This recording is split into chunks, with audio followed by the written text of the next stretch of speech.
I got nightmares in my head, I fear thoughts build up until I can't hear. That my mind fills up into a creature, and it haunts me somewhere much deeper. I got nightmares in my head, I fear the thoughts build up until I can't hear. That my mind fills up into a creature, and it haunts me somewhere much deeper.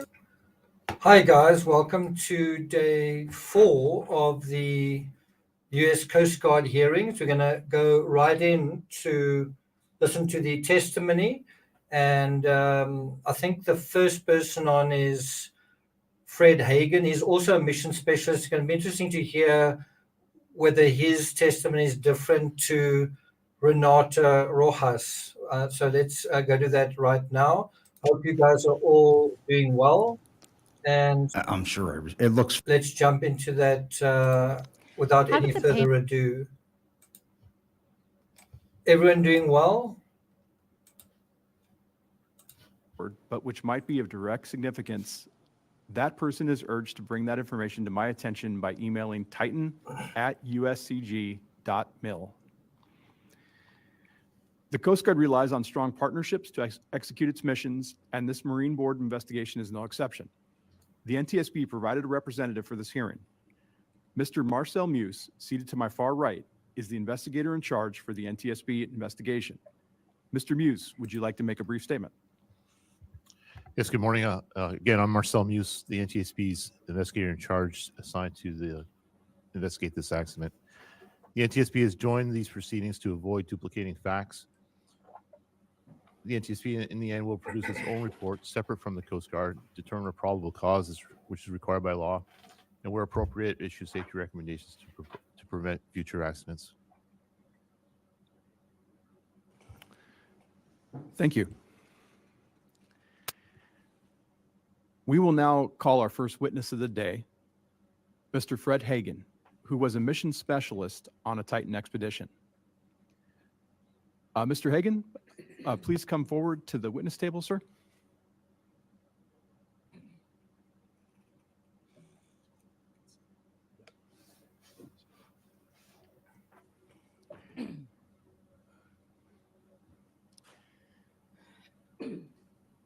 Good morning, sir. I realize we're starting a bit early. Would you like 10 minutes just to get settled and before we begin the proceedings? Yes, sir. Well, we'll go into a brief recess and reconvene at 8:45. Thank you. Okay, let's jump to there. Knowing this, do you solemnly swear that the testimony you're about to give will be the truth, the whole truth, and nothing but the truth? So help you God. Thank you. You may be seated. Did you hear him say I do? Sir, Lieutenant Commander Katie Williams is going to start with the questioning today. Okay. Morning, Mr. Hagen. Good morning. Thank you for being here with us this morning. As we ask you questions, if you need a break, please let us know. All of my questions are related to your background and your experience as with OceanGate as a mission specialist.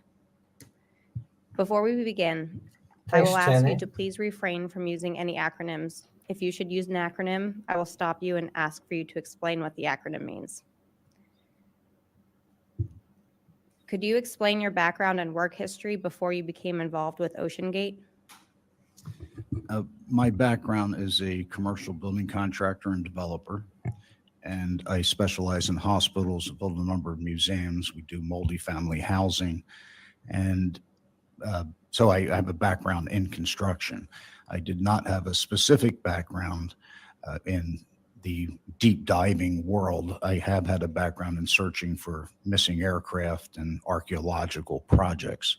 So I've spent years, found 8 missing World War II airplanes, returned the remains of 18 airmen for burial, and also excavated a Roman shipwreck on the Adriatic coast. So I have had some experience underwater, and I am a diver, but I'm certainly not a professional mariner. How did you become a mission specialist with OceanGate? I became a mission specialist because I found It's a convoluted story, but I'll try to give you the Reader's Digest version. I located 2 Corsairs in Lake Sebago that have been sold to Great Britain through Lend-Lease. And as we all know, the Royal Navy never relinquishes title to their materiel. And it occurred to me that the Royal Navy had, so I attempted to salvage them. Being as the bodies of the British pilots were still on board, I was prevented by Great Britain. But during that endeavor, I met a lawyer named Dave Kincannon, who happened to be a lawyer assisting OceanGate. And he had dove numerous times on the Titanic, had been involved in a number of missions. And when I heard that OceanGate was going to descend for the first time in 2021, I approached Dave and told him that I wanted to be on the first mission. In your opinion, how would you define a mission specialist? A mission specialist is a individual who is paying to participate in the great adventure of exploring the deep. And a mission specialist is not necessarily qualified in any particular way for that mission, other than that he's helping to fund exploration in the ocean. So to confirm, to become a mission specialist, did you pay OceanGate any money? I did. And what was your, at the time, what was your understanding, or what were you told your payment was for? Well, I don't remember what I was told, but I remember what I asked. I wanted to be on the first dives of the Titanic and the Titan. I wanted As to a be mission first, specialist, right? were you part of the submersible crew, or were you a passenger?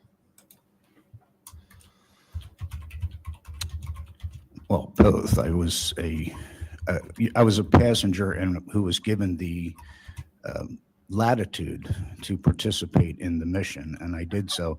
In my case, in my background, I have quite a lot of experience building things, obviously, and I'm mechanically inclined, so I was able to assist. I didn't do any of the, what I would say, critical items, but certainly tighten bolts on the dome and other things that I would qualify as what we would say in a slang version, monkey work. Lieutenant Steele, could you pull up Exhibit 029? It's the project execution plan. Sir, it will come up on the screen, but also in front of you, there are exhibit binders if you wanted to see paper. This is Exhibit 029. If you could scroll down to where it says mission specialists, and if it's possible, could you zoom into the specific tasks outlined?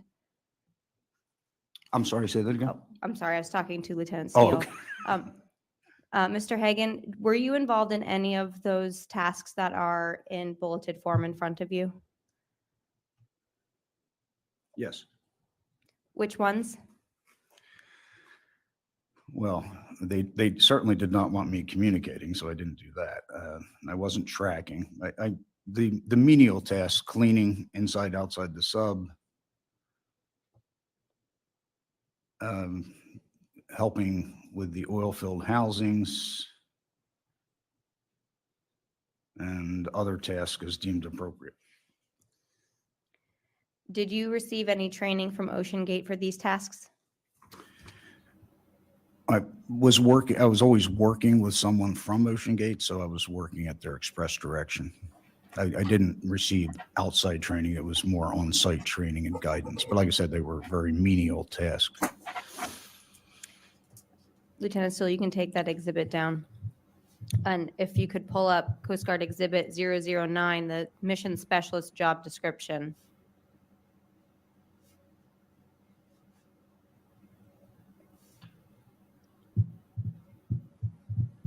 And if you could scroll down to paragraphs 2 and 3, the physical duties. Mr. Hagen, are you familiar with this document? Or were you provided a similar document? Yes, I reckon. I don't know if it's this same document, but I recognize the verbiage. Were you asked about your color vision or your hearing prior to going on board with OceanGate? Yes. And were you given a duty during an emergency while on board? I have no recollection of that. Lieutenant Steele, if you could scroll down to the expedition duties.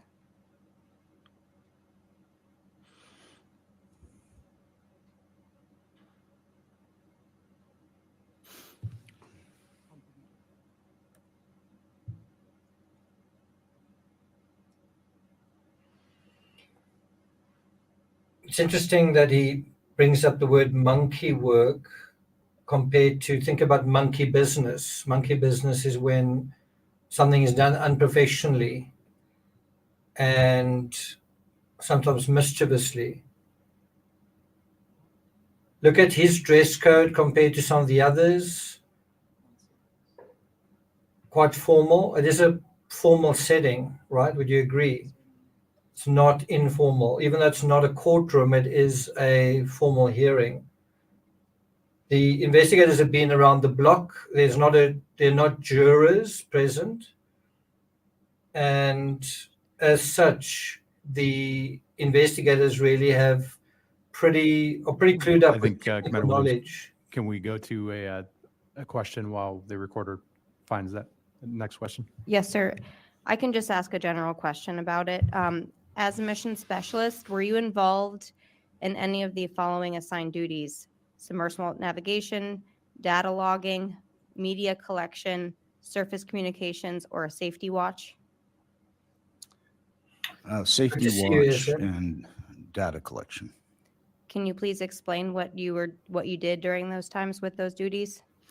Well, data collection was, I was giving a list of things to track during our descent by the scientist who was on board. And off the top of my head, I don't recall what they were, but I was making notations about the experience and trying to fill in the blanks as they were given to me. The safety watch was just something I think everyone shared, and just, especially when we were towing the submersible, someone had to keep an eye on it to make sure that nothing went awry. So everyone took a turn. Were you ever asked about physical limitations or overall health prior to your duties as a mission specialist? Yes, I believe I was. And Lieutenant Steele, you can hold that exhibit down. How many dives did you participate on with Ocean Gate? 2 dives where we actually descended. My next questions are related to the Titan expedition in 2021. According to the dive logs provided by Ocean Gate, you were on board a dive on July 3rd, 2021 that made it to 1,700 meters. The dive log stated the sub lost starboard thrusters. Are you familiar with this dive? Yeah, I thought it was on July 2nd, but I'm getting old, so go ahead. Yeah, I was on the dive. And were you involved in any of the planning meetings for that dive? Of course. Can you please walk us through what a planning meeting looked like? Well, with Ocean Gate, there was a plethora of planning meetings, so you're always either in a meeting. Okay, so just a quick question. What would you say is Hagen's primary identity? Meaning, how should we see him? How should others see him? How did he see himself? In other words, who is he? Like, what is his deal, kind of thing? Jack says a tourist, right? Now, what's quite interesting is if you go onto his Instagram, and I'm presuming it's the same Fred Hagen, you see here adventurer, explorer, bon vivant, contractor, developer, filmmaker, CBD hemp farmer, equestrian, show jumper, aviator, and carpenter. There's actually nothing here about archaeologist. In his own, again, I'm assuming this is the same one. It might not be. But in his own self-declaration, his own statement of identity, he doesn't even describe himself as an archaeologist, but all these other things. And you kind of get a jack of all trades feeling about him. And also, I don't want to say delusions of grandeur, but there's a little bit of that aspect, I think, at play here, possibly. Anyway, let's listen to the rest. It's also interesting when you click on Alfred Hagen on Instagram, this page comes up. So I'm not sure if he's deactivated it. If he has, I wonder why he has. Anyway, let's continue. Or coming out of one or getting ready for one. So we would have morning meetings and evening meetings, but the planning meeting we would go through in sequence, every 10 or 15 minutes of the pre-launch schedule and then what would happen while we were down. And then going through a checklist of making sure that everyone had checked each component and signed off. And it was, that was the nature of the meeting. And were you assigned any tasks for this specific dive?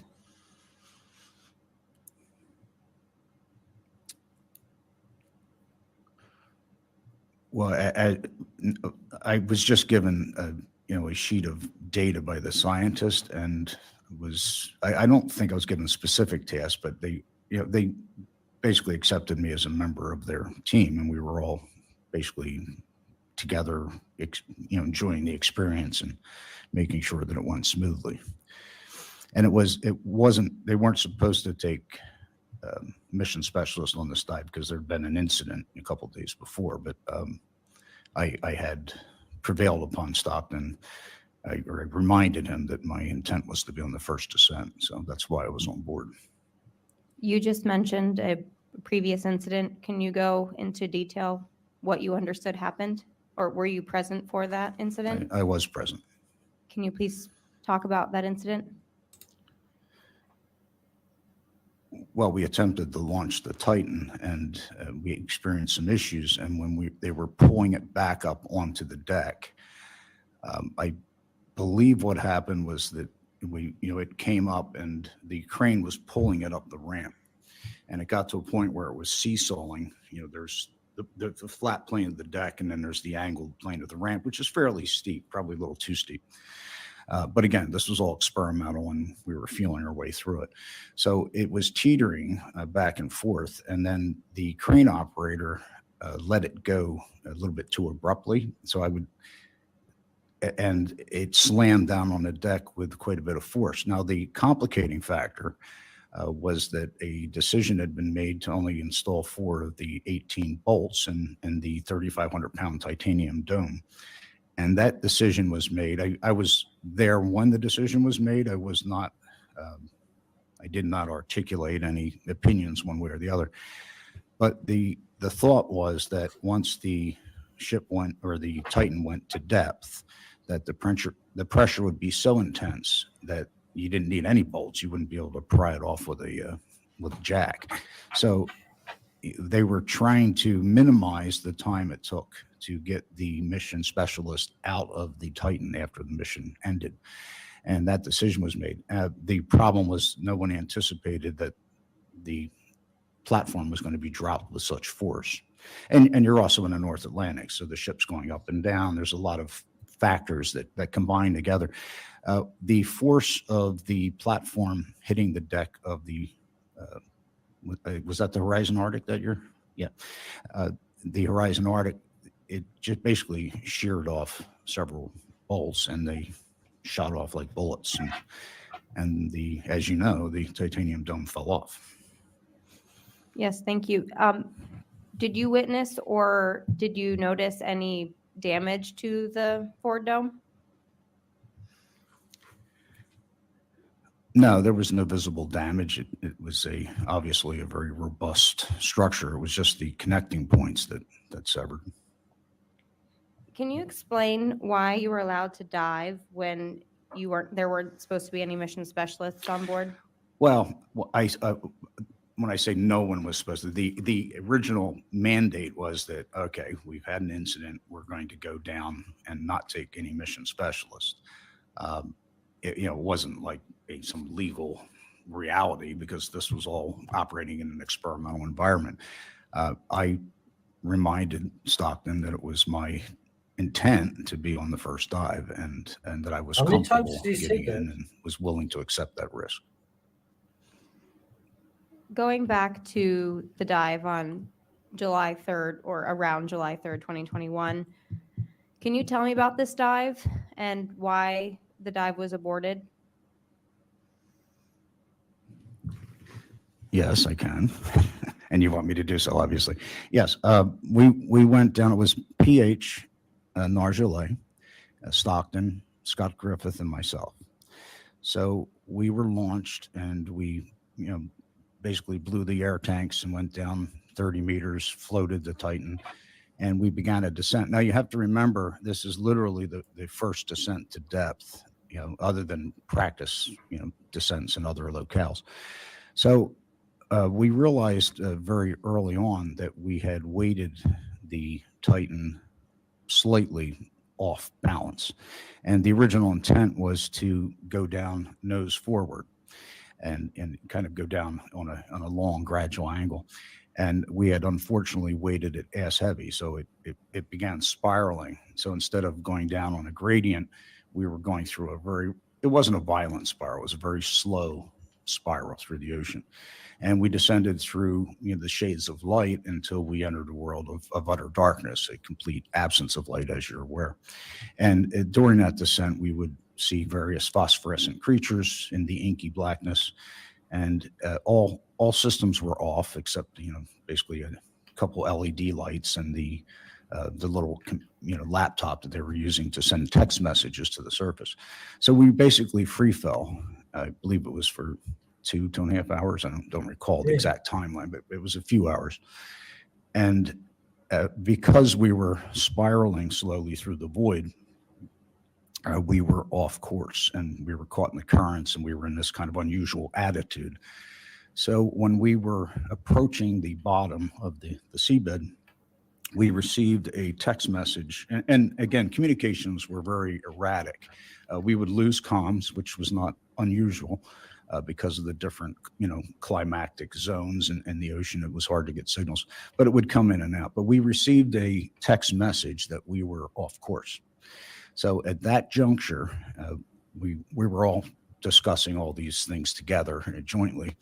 We decided to throw the thrusters on and correct our course and make our way towards what we believed was the bow. Now you have to remember that the Titan only has a sonar that can go out about 100 yards. So when you're at the bottom, you're basically operating in the blind until you actually get within 100 yards of anything. So you could actually go down and completely miss the Titanic because it's such a vast area. So, but we were given a heading by the mothership, and we then threw on the port thruster. And when we fired the starboard thruster, it failed to activate. And as everyone in this board, I'm sure, is well aware, electronics, salt water, and extremely intense pressure, they're just not always compatible. Well, they're not compatible at all. So the starboard thruster failed, and we realized that all we could do was spin around in circles, like making right turns. At this juncture, well, obviously we weren't going to be able to navigate to the Titanic. So the decision was made to jettison our weights. And there were a number of weights. There were the sandbags that were attached. There were also the pipe weights. And the pipe weights were released mechanically by rocking the Titan back and forth. And we dropped, I believe, 3 of the 4. The 4th one got stuck, so we couldn't get it off. So it took us probably 20 minutes before we actually saw a perceptible rate of ascent that, other than maybe just a couple feet.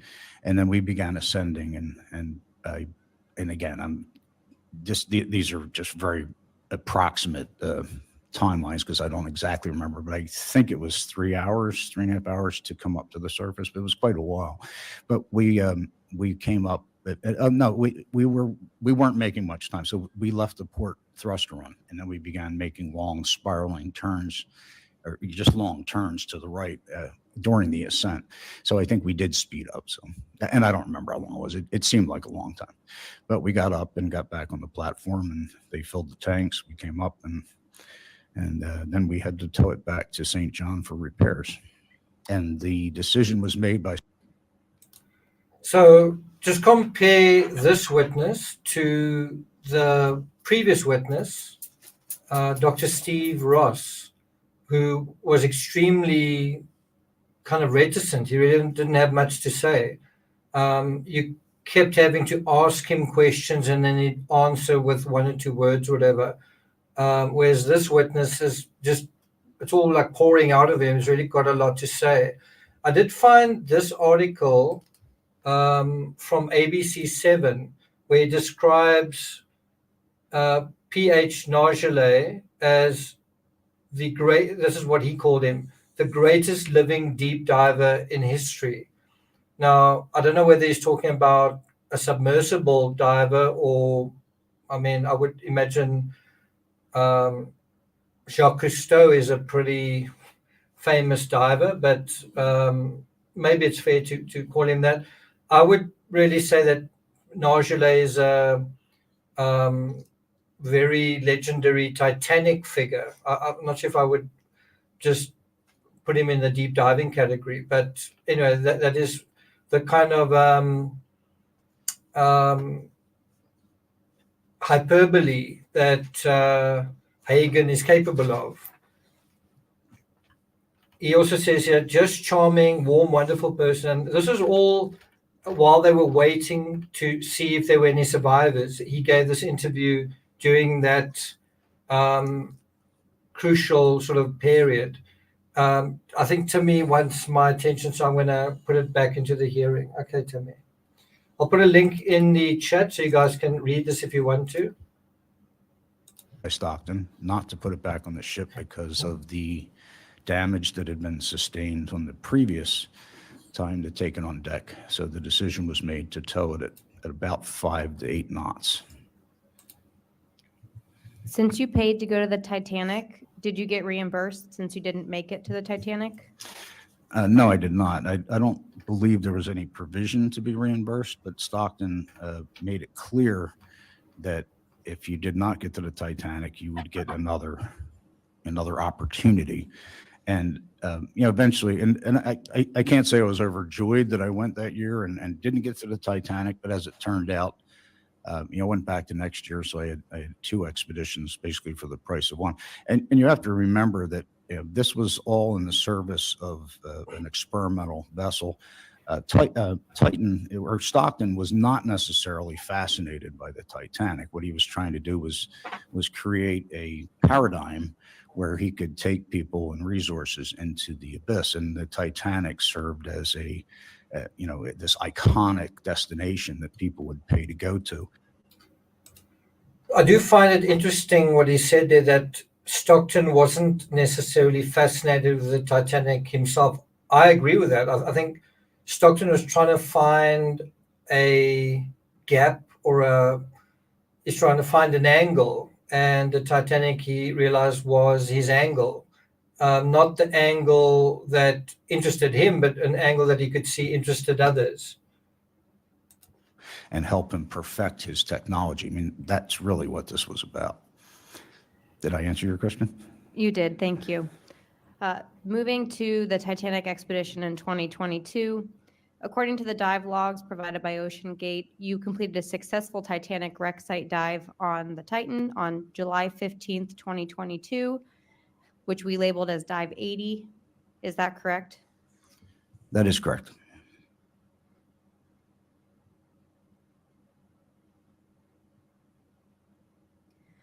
Upon surfacing on Dive 80, a loud bang was heard. Do you recall witnessing that? Do I recall hearing it? Yes. Yes, I certainly. Can you please describe what you heard? Well, we were ascending, and I don't recall the depth. I think we were fairly close to the surface, but we were still underwater, and there was just a large bang or cracking sound. And of course, sonic events in a submersible are alarming. So we were all concerned that maybe there was a crack in the hull. But it turned out upon inspection after we got on the ship that the body of the fuselage of the Titan had just jumped in its carriage. So there was no damage. Did anyone check the real-time monitoring system screen inside the submersible to see if there was any indication by the system that something went wrong? Of course. And do you remember witnessing, or was there anything that showed that something went wrong inside? No, not that I know of. I mean, no one read any data that caused them concern.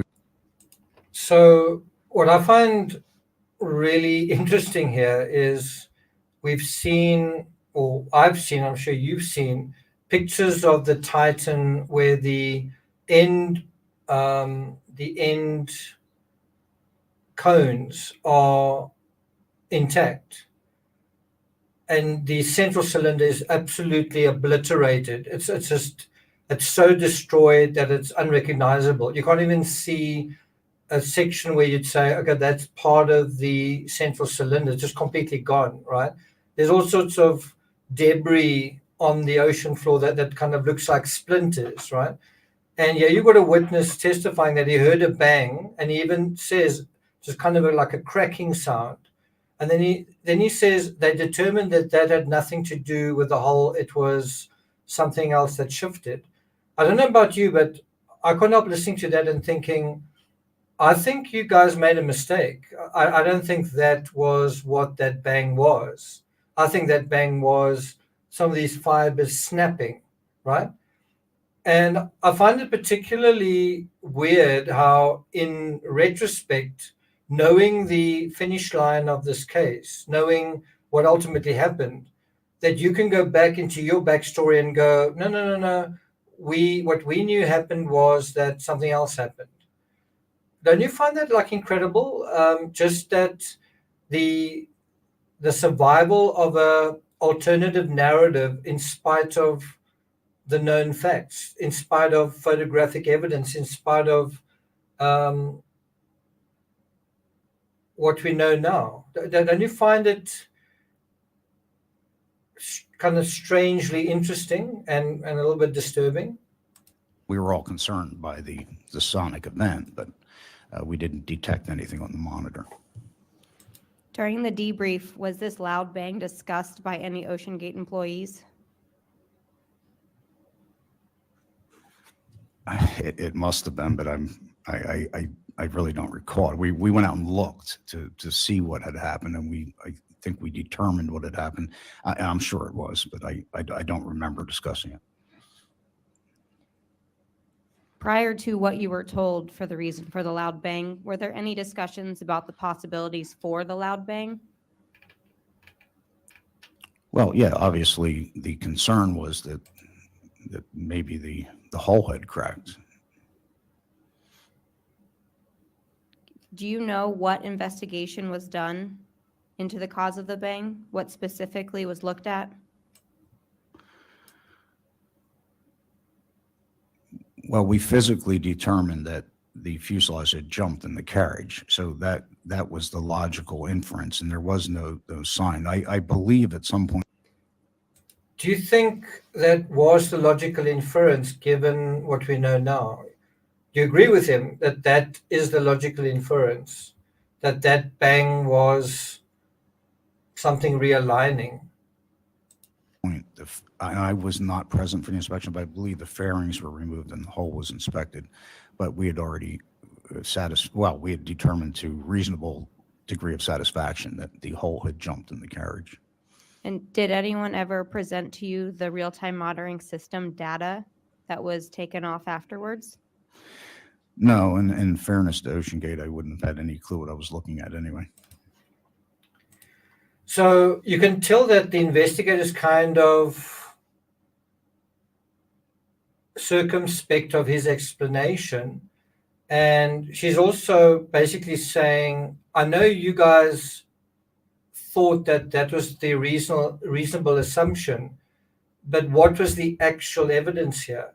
And what I think is really important here is, was somebody pulling the wool over their eyes? And what I mean is, if that was a structural failure, were the mission specialists told something else? Were they lied to effectively? In other words, behind the scenes, was the information proving that something had broken, shattered, right?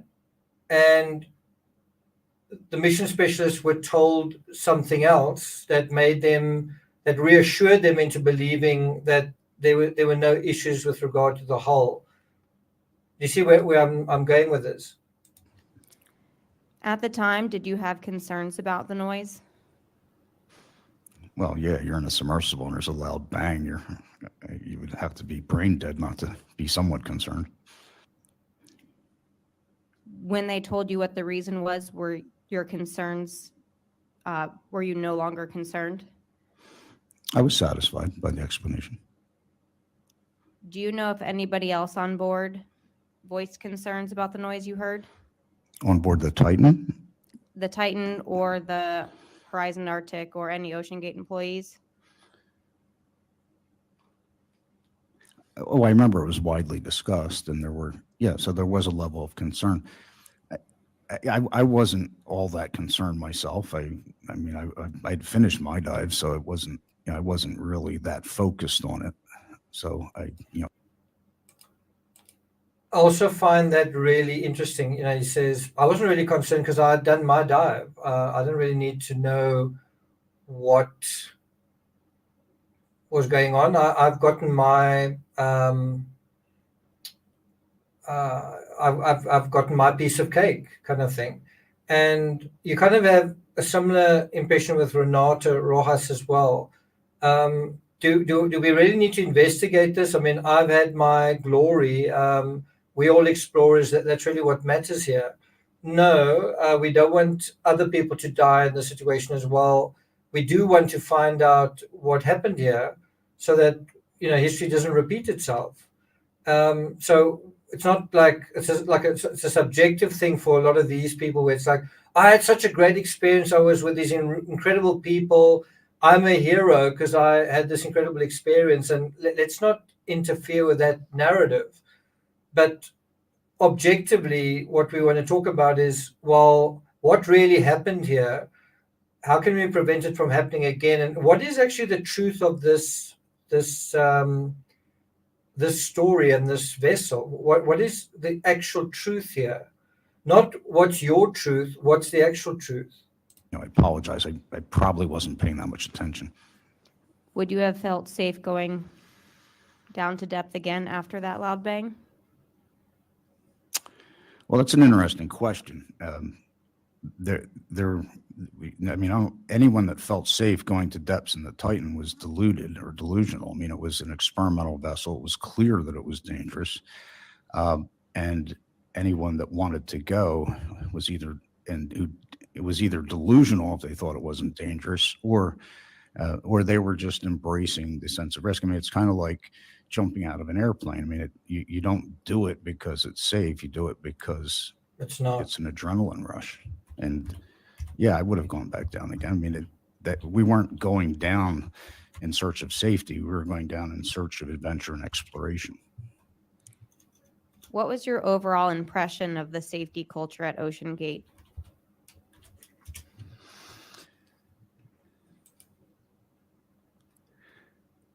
The way I would describe, Stockton Rush was a very interesting individual, and he was a brilliant man. He was an inventor, was an aeronautical engineer, had flown experimental airplanes, had built an experimental submersible. So this was a man who was engaged in high-risk endeavors and was comfortable with a level. So just another kind of observation, you could say if you go step outside, you're taking a risk, and so no one's responsible for that. But there's certain areas where risk has protocols and rules. For example, when you get into your vehicle, you're supposed to put on your safety belt. You're supposed to drive according to a speed limit. When you get onto an aircraft, maybe you want to go on an adventure to another country, you must nevertheless put on your seatbelt in the aircraft. And there's certain protocols that you've got to obey, that the pilot's got to obey, etc. If you go hiking in the wilderness and you don't pay anyone and you just go by yourself, you might say, I want to take a risk. I want to go. And a good example of that is, for example, a solo rock climber like Alex Honnold. In a situation like that, I would say, yeah, you are embracing risk. But it's totally different when you are paying someone and there are it's a vessel that needs to be certified, and it's within a system, for example, a movie set, where there are rules and protocols. So I don't think one can just say we are in the Wild West and we can do whatever we like. And I think this is something that the Coast Guard needs to address and say the submersible industry is not the Wild West. There are rules governing it. Does that make sense? And so I mean, they had to sign waivers, and there was a lot of red tape involved in this regardless, even if you're going to say it's just discovery.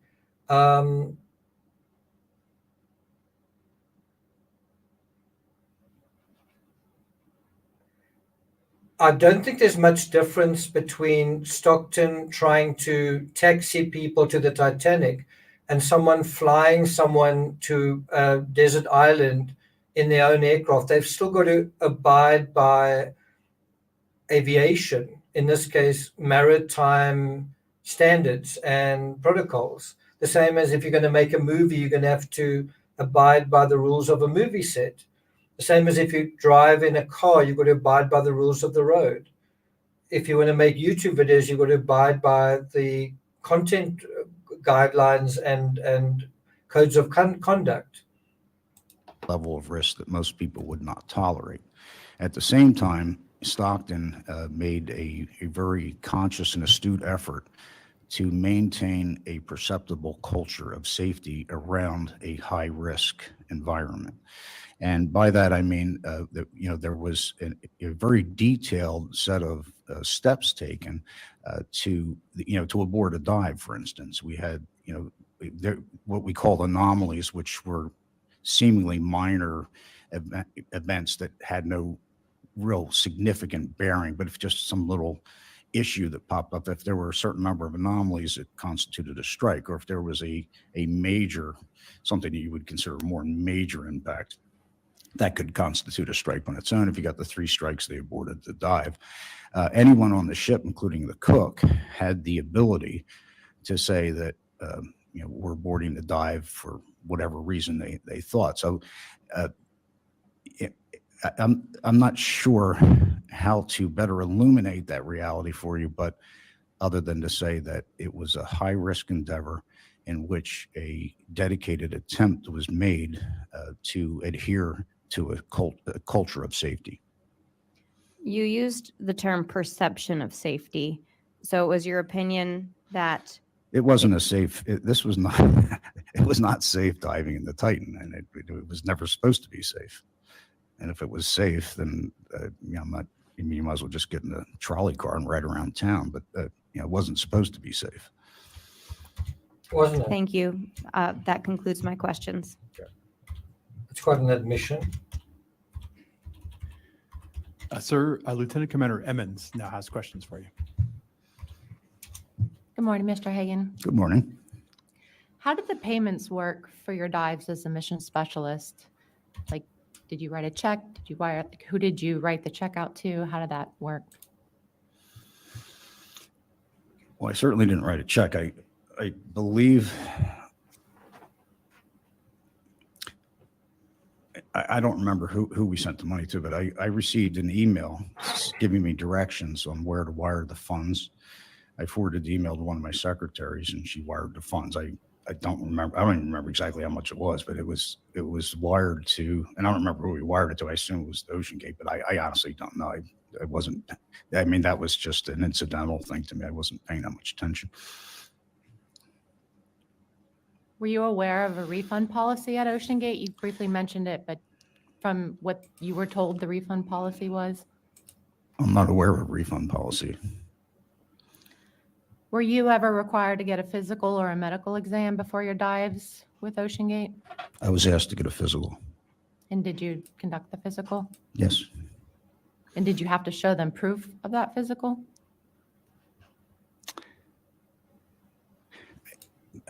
I mean, my memory's not exactly clear. I believe that I emailed them a physical report, but again, I'm a little foggy. I'm getting old. You'll have to excuse me. You had stated earlier that you conducted some training with Ocean Gate members. Yes. Lieutenant Steele, can you pull up Coast Guard Exhibit 101, which this is the 2023 Mission Specialist Crew Agreement. But I just want to see if you were provided with a similar document. And please go to page 5.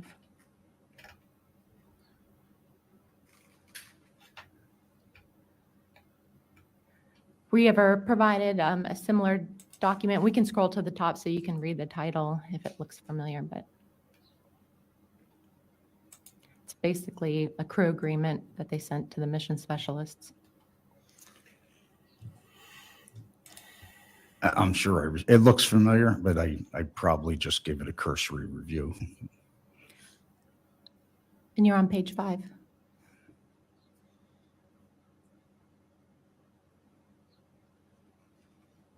Okay.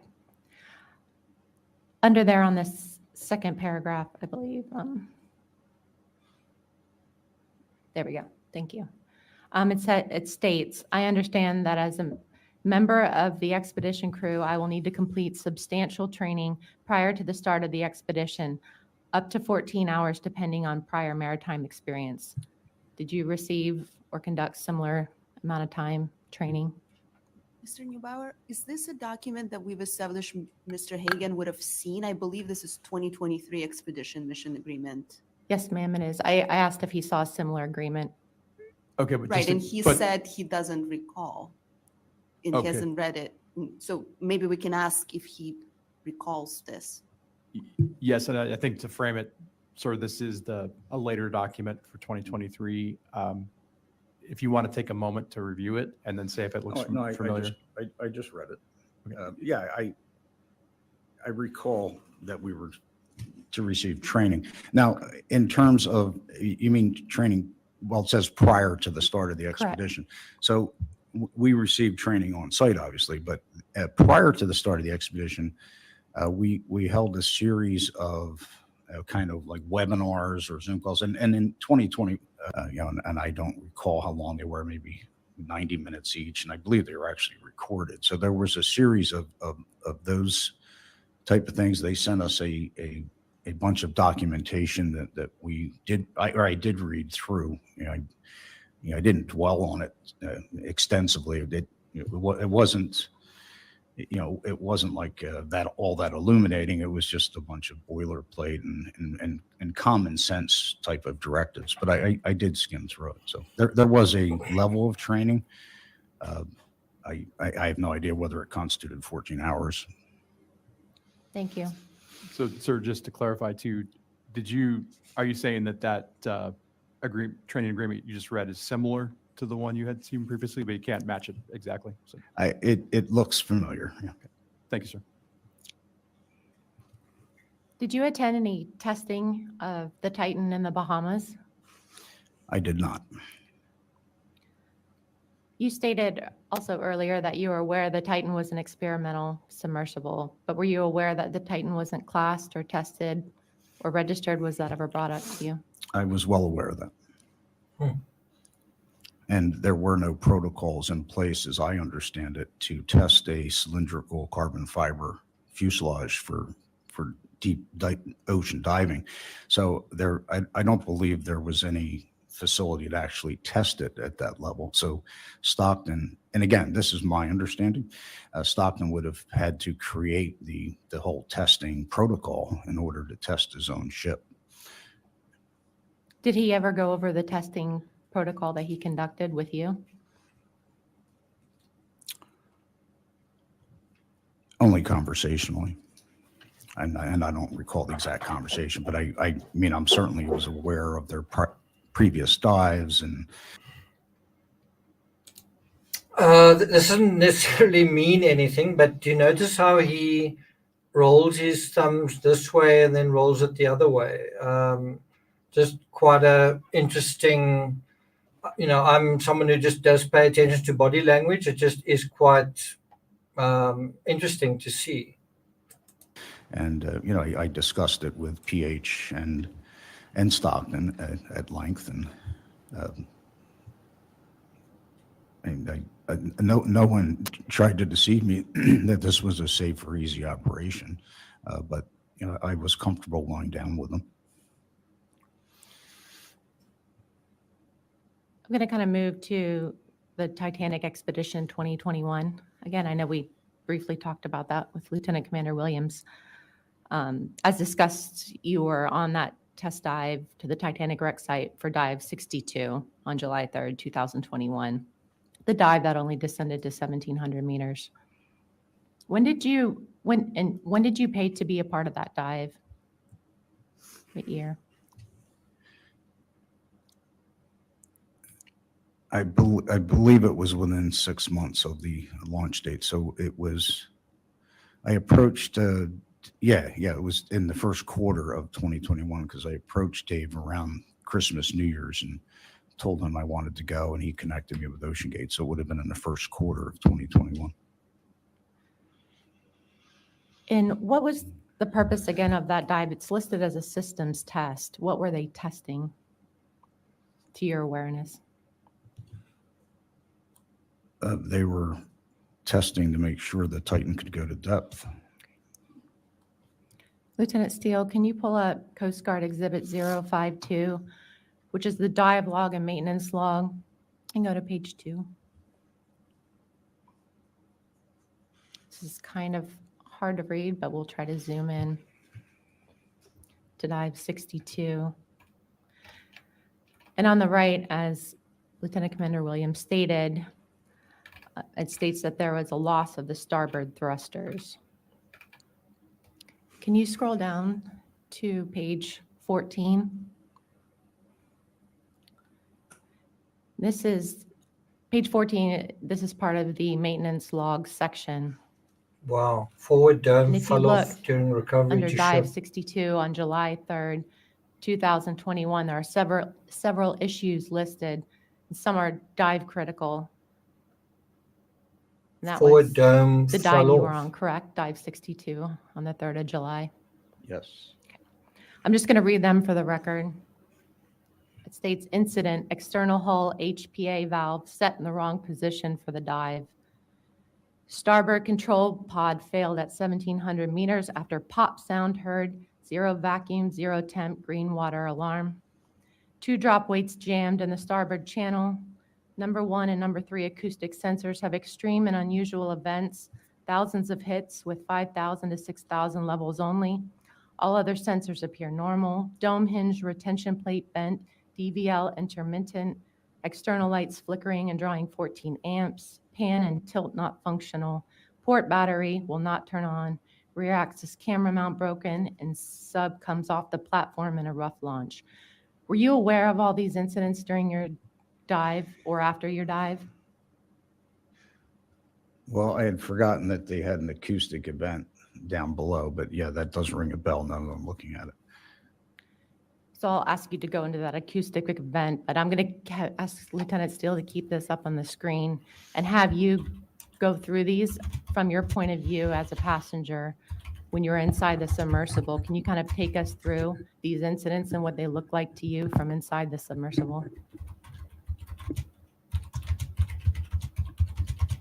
You had already talked about the thrusters. Yeah.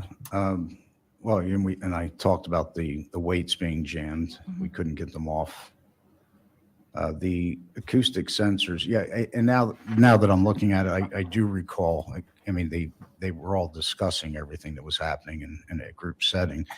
I didn't necessarily understand the nomenclature they were referring to, but I recall concerns with the acoustic sensor at depth. And the dome hinge retention plate, and I don't recall that. The DVL intermittent, I don't recall. The external lights flickering. So my dad is in the construction industry, right? In fact, the place I'm sitting in right now, he actually built. And he's not really a words dude. And so I find it quite weird how verbose this guy is, using words like nomenclature and jettison, and he said something earlier as well. What do you guys make of that? He's in the construction industry. He's not some kind of scientist, right? Yeah, I remember that. The pan and tilt, yeah, we had issues with that. We had issues with the battery. And no, that was the other mission. We had issues with the scrubber, but I think that was 2022. I don't remember the camera being broken, and the rough launch we talked about. Yeah, I recall most of those. Did any of that cause you any concern while you were inside the submersible at the time? Just look at what we're dealing with here. All in one day. Dome hinge retention plate bent, DVL intermittent, external lights flickering, pan and tilt not functioning, battery will not turn on. All of this is the same day. Rear axis camera mount broken. Sub comes off platform in rough launch. All of this is in a single day. Time? Well, there wasn't anything I could do about it. I mean, we just had to get back to the surface.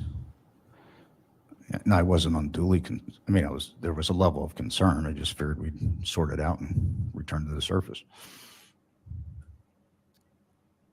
How did the acoustic sensors and the monitoring, was there like a screen inside that they pulled up? Like, what did that look like? I believe it was on the laptop screen, but again, I didn't understand what I was looking at. So, to ask me to explain what they were talking about it was all over my head. I knew that they were monitoring the whole, but I believe it was on a laptop or an iPad or something. Yesterday, we heard witness testimony from another mission specialist. They described the hull to be very quiet on dives. Was that your experience as well? Generally.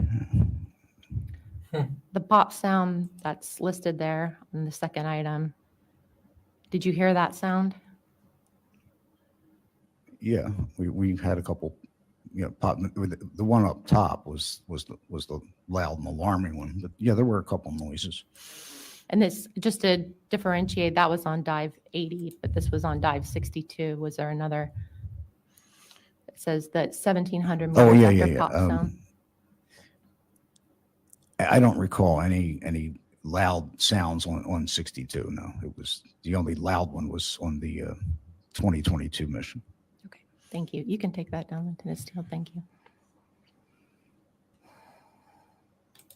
Did any employees of OceanGate or past employees ever bring up safety concerns to you? Safety concerns regards the operation of the Titan. The operation or the construction of the Titan?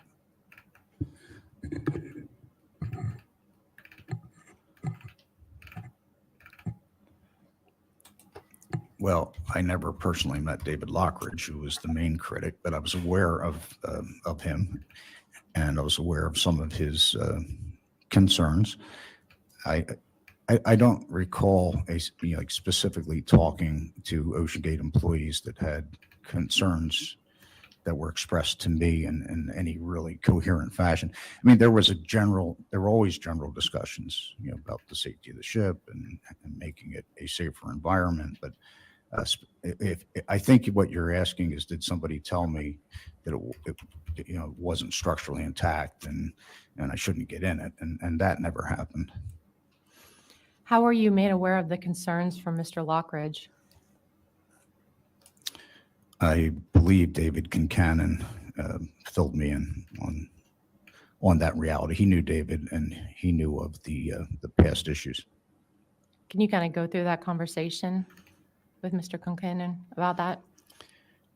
I don't recall the exact context of the conversation. It was just a conversation about the evolution of the Titan, and I don't even remember when that conversation was. But yeah, I do remember talking about his concerns, and also one of the elements of that discussion was that most of the concerns that were articulated by that group of people that wrote the letter, That was a previous iteration of the Titan. And some of those concerns had been addressed in the construction of the Titan that I was on. So, you have to clarify, as I'm sure you're well aware, that a lot of the complaints that David Lockridge had and that the panel had when they wrote were about the previous iteration of, previous submersible. And some of those issues were tested and corrected in the construction of the Titan. Was there ever a time you were on a dive in the Titan that you ever felt unsafe?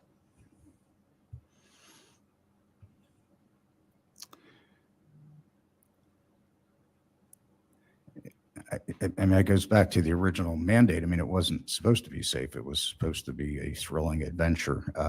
So in a broad sense, I didn't feel completely safe at any time, but I never felt personally that I was, well, we got stuck momentarily in the Titan, in the Titanic, but with Stockton, but he was absolutely unflappable.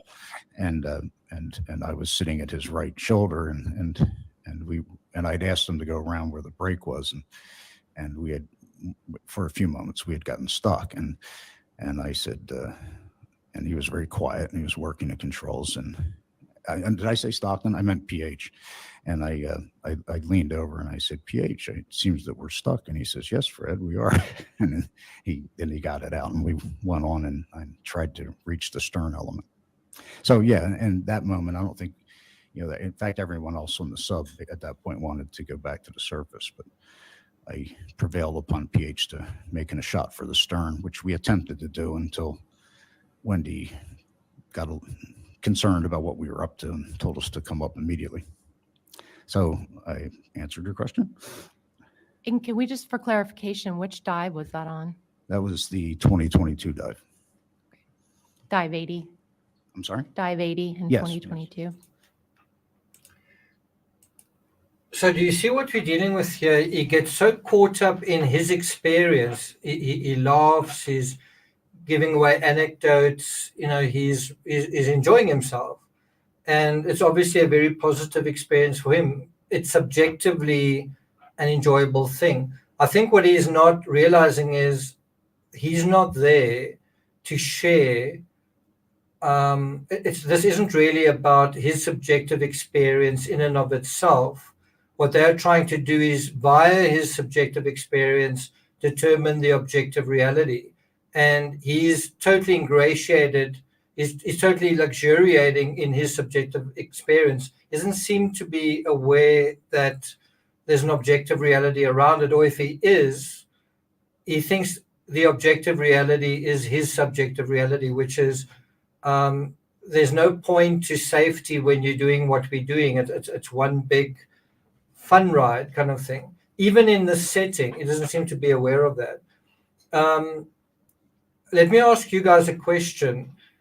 So he said that he said it was quiet when they went down, and then you sort of hear, well, there's a bang here, but it was something else.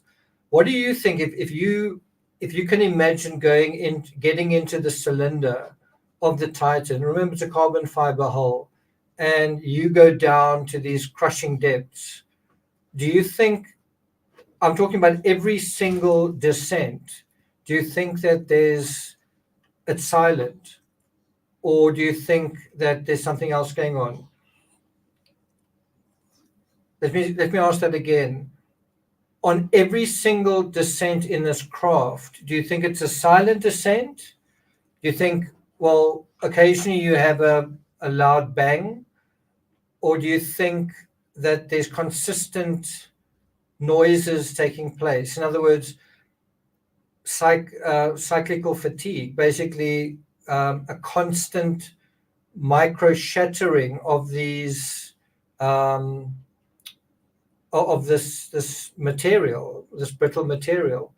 And if you look at this article, it's from the Irish Star. Can you see that? Let's just do that. Stockton Rush's friend warned him cracking sounds could panic passengers. And so it seems like there was this constant cracking sound taking place in the background, which I guess the passengers were meant to ignore, right?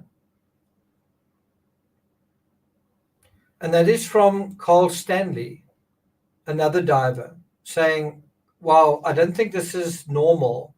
I think you need to be careful about that. And he was so concerned that he actually sent an email to the OceanGate CEO talking about that. And so he said, I think we need more testing before allowing paying customers on board. And I don't have it here, but as far as I know, as far as I remember, I think Stockton said something like, obviously there's going to be this cracking until, basically the hull is adapting to these depths, and it is going to crackle until it's fully adapted, and then it will stop crackling. In other words, it's going to break until there's nothing left to break, if that makes sense. And who was on that dive again with you? I know you just said PH was on that dive with you. But... Well, PH was on both my dives, and Scott Griffith was the pilot during the free fall, and during the ascent, PH took over flying in the nose when we were actually at the wreck site. And we were accompanied by two other mission specialists, the father and son, Colin and Richard Talon, out of St. John's.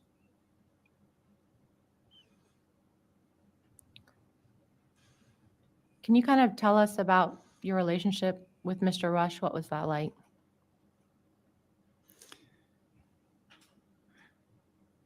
I really liked Stockton and had a lot of respect for him. Like I said, he was a brilliant visionary. He was an inventor. He had this idea of exploring the deep and colonizing it, and leading humanity into the last great frontier. And I admired him. We did occasionally have differences on certain things that I discussed with him, and for someone who was a risk taker, I got the impression he thought I was a bit of a troublemaker, not in a negative way, just kind of a carefree, tongue-in-cheek individual who enjoyed the process maybe more than I should. But so the one year at the end of the day, gave a bunch of awards out, and of course I was awarded the Troublemaker Award. So we got along fairly well, but I also was well aware that there were times that I tested Stockton's patience.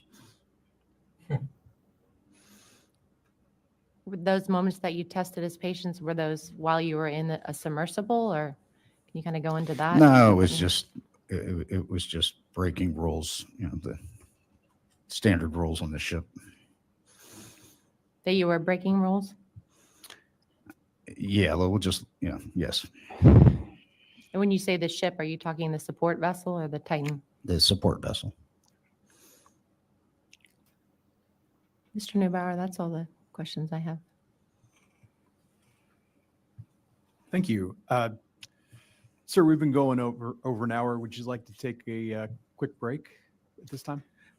If anyone up there needs a break, feel free. Otherwise, I'm at your disposal. Okay. Well, I'll just do my line, and then we'll take a break, sir. I just have some follow-ups from the initial 2 rounds of questioning. First, going back to the incident involving the dome, sir, did you observe the incident as the dome fell off? Yes, I did. Do you recall which side of the dome was on the deck of the vessel? The outside. And did the dome slide down the ramp? A short distance, and I got stuck. I actually have a picture of it on my phone. Yes, sir. I'd like to get that after the proceedings, to the board. Yeah, that'll be useful. Sure. And the picture you have, is it of the dome stuck on the ramp? Yes, I was on deck. I was on board when it. Do you notice there's a kind of a mismatch going on here? This guy seems to enjoy the idea of breaking rules and how dangerous everything is, right? But he's in a forum, is in a situation, is in a hearing that is about trying to prevent loss of life. And as such, that's kind of to do with, how can we appreciate safety issues? This guy's coming at it from the totally opposite perspective, where he's basically saying, well, there were crazy things happening, and and then we went down to the Titanic anyway, and it was amazing, and we actually got stuck. But pH was unflappable, and then we went to do that, and it's like this rip-roaring tale. But it's like, that 5 people died, and we're trying to not have a repeat of that, not have a repeat of how great your experience was. And that, again, that's just where he's caught up in his own fairy tale. He seems to have forgotten that there's a nightmare that's really going on here. And that's why there's a hearing. I mean, I don't think, I actually don't know. Is OceanGate going to continue operations after this? If so, as what? Doing what? Blew off, but then afterwards I got out in the the little Zodiac, and I took a picture from the Zodiac, and it's looking right up the ramp, and you see the dome laying on the ramp. And sir, just to clarify, it was I think you said face down. Is that it wasn't on the ring side, but on the front of the dome? It was the exterior of the dome. Yeah, it fell forward, and it bounced and got stuck. I mean, it weighed 3,500 pounds. It wasn't easy to move, so Yes, sir. it didn't flop around. How did they recover that? Do you remember? I believe they had a crane on board, so they basically rigged it and lifted it up and reset it. And then that's why the next dive was supposed to be basically a test to make sure that everything worked. And I insisted on going. And along that line, sir, who made the call that you shouldn't go on the dive? Well, they allowed me on the dive. I'm not sure I follow your question. I'm sorry, I'll rephrase. Who made the initial call that you shouldn't, as a mission specialist, be part of that dive? Well, Stockton, I think, made a very logical decision that they should do it with their inner team. And, and PH wasn't going to be left out of that. And Scott was the co-pilot. So that was the team that was going to descend. And I prevailed upon him to let me participate. In your opinion, was Mr. Rush the final authority for safety issues? In my opinion, yes.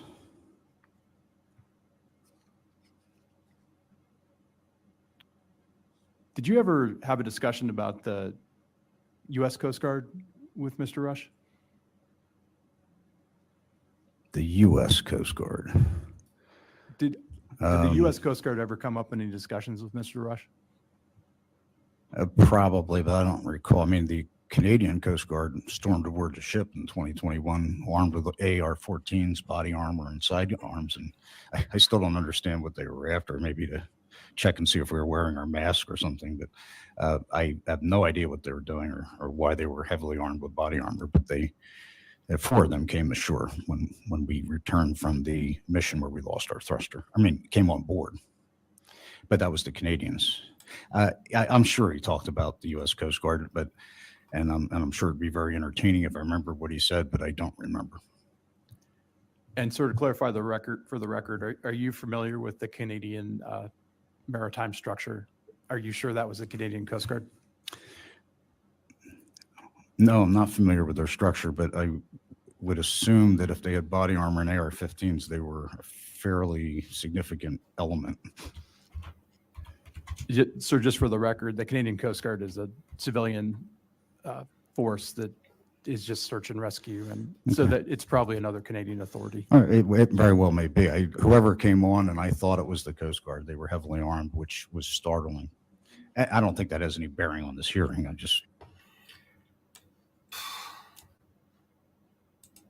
Okay, so really interesting comment from Caroline.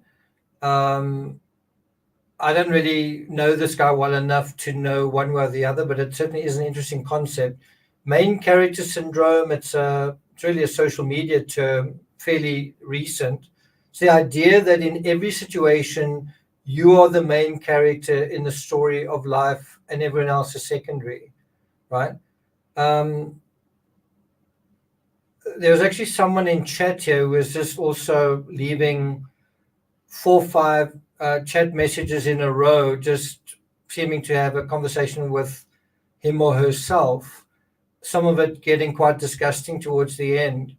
That's, I think, also a little bit like main character syndrome. It's like I'm kind of here and I'm kind of just thinking about what I'm thinking, and I'm just really hearing my own voice, and I'm just hearing my own thoughts or seeing my own thoughts out there, right?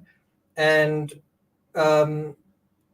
it's kind of worrying. I mean, I do think it's a sign of just how narcissistic our society has become, where because of social media, you have platforms that allow people to be the main characters in their own platforms. And you might say, aren't you doing that? I don't really like doing this. I don't really like doing live streams. I prefer to be out the story, obviously giving my input and my opinion, but I don't really like to be on screen. Also don't like to put my picture on the title slide, right? But I just think it's a really interesting thing that we seem to have been dealing with in this particular story. It seems like that was what Renata was doing. She was kind of she's been the main character in her story. And it seems to be the story of this mission specialist also seems to be Stockton Rush's story. I also think it's the story of Elon Musk as well, and I think one's got to think about, if you're the main character and you've got main character syndrome, and as far as you're concerned, the world is just a fairy tale for your own edification, are you really sympathetic to any other human being except yourself? I mean, are you someone that's of any benefit to your fellow man, like in a real sense, if you only think of yourself as the main character? Because what's the alternative to main character syndrome? Well, you are part of something that is bigger than yourself, and something that is more important than yourself. I do think it's quite an interesting term, and syndrome, if you will, definitely is quite interesting to think about. Mentioned it in passing. I thought it was the Coast Guard.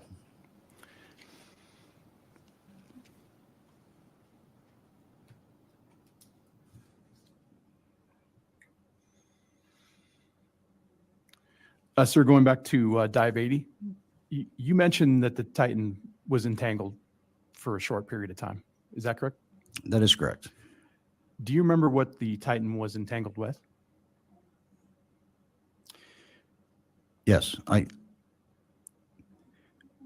for my own reasons, I wanted to investigate. The ship broke in half, and normally everybody wants to see the iconic bow shot or the recognizable components, which I wanted to see as well. And we kind of descended a little bit into the grand staircase because the skylight was gone, and so we saw all the normal iconic sites, and I wanted to investigate the area of the rupture. And I asked PH to get back on. Of course, there's a lot of current swirling around, and we briefly got stuck. It was just like pipes and things, and PH very quickly. When I say stuck, we weren't stuck.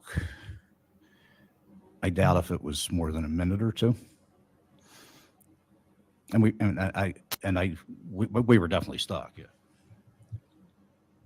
And just to clarify, the Titan was entangled with the wreckage of the Titanic. Would that be accurate? Yes.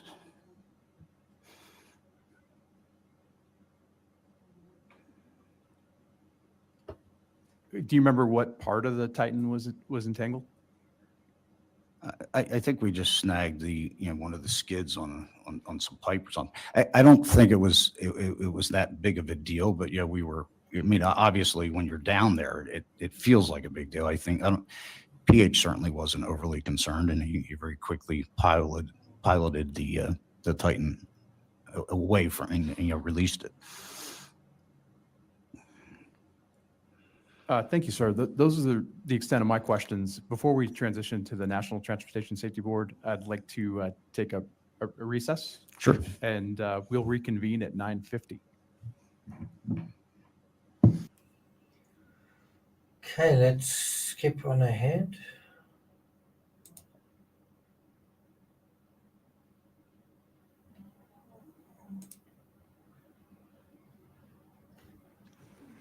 Is there anyone who wants to This hearing is now back in session. jump over to the next witness, or do we still want to get more information from Fred Hagen? I know what I think, but let's maintain a democracy. I mean, I don't want to be the main character syndrome here.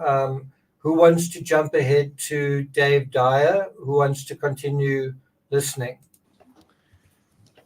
Mr. Hagen. By the way, such a great comment from Jill. I do think social media is creating and aggravating this syndrome. It's always me, and there's some social media accounts that's literally just selfies. It's just selfie of me here, selfie of me there, selfie of me everywhere, right?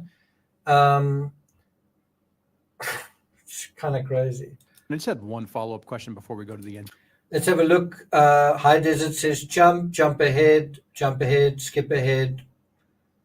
Okay, so let's do that. I'm with you guys. So we're going to Dave Dyer. Is from the University of Washington, and he's from the Applied Physics Lab.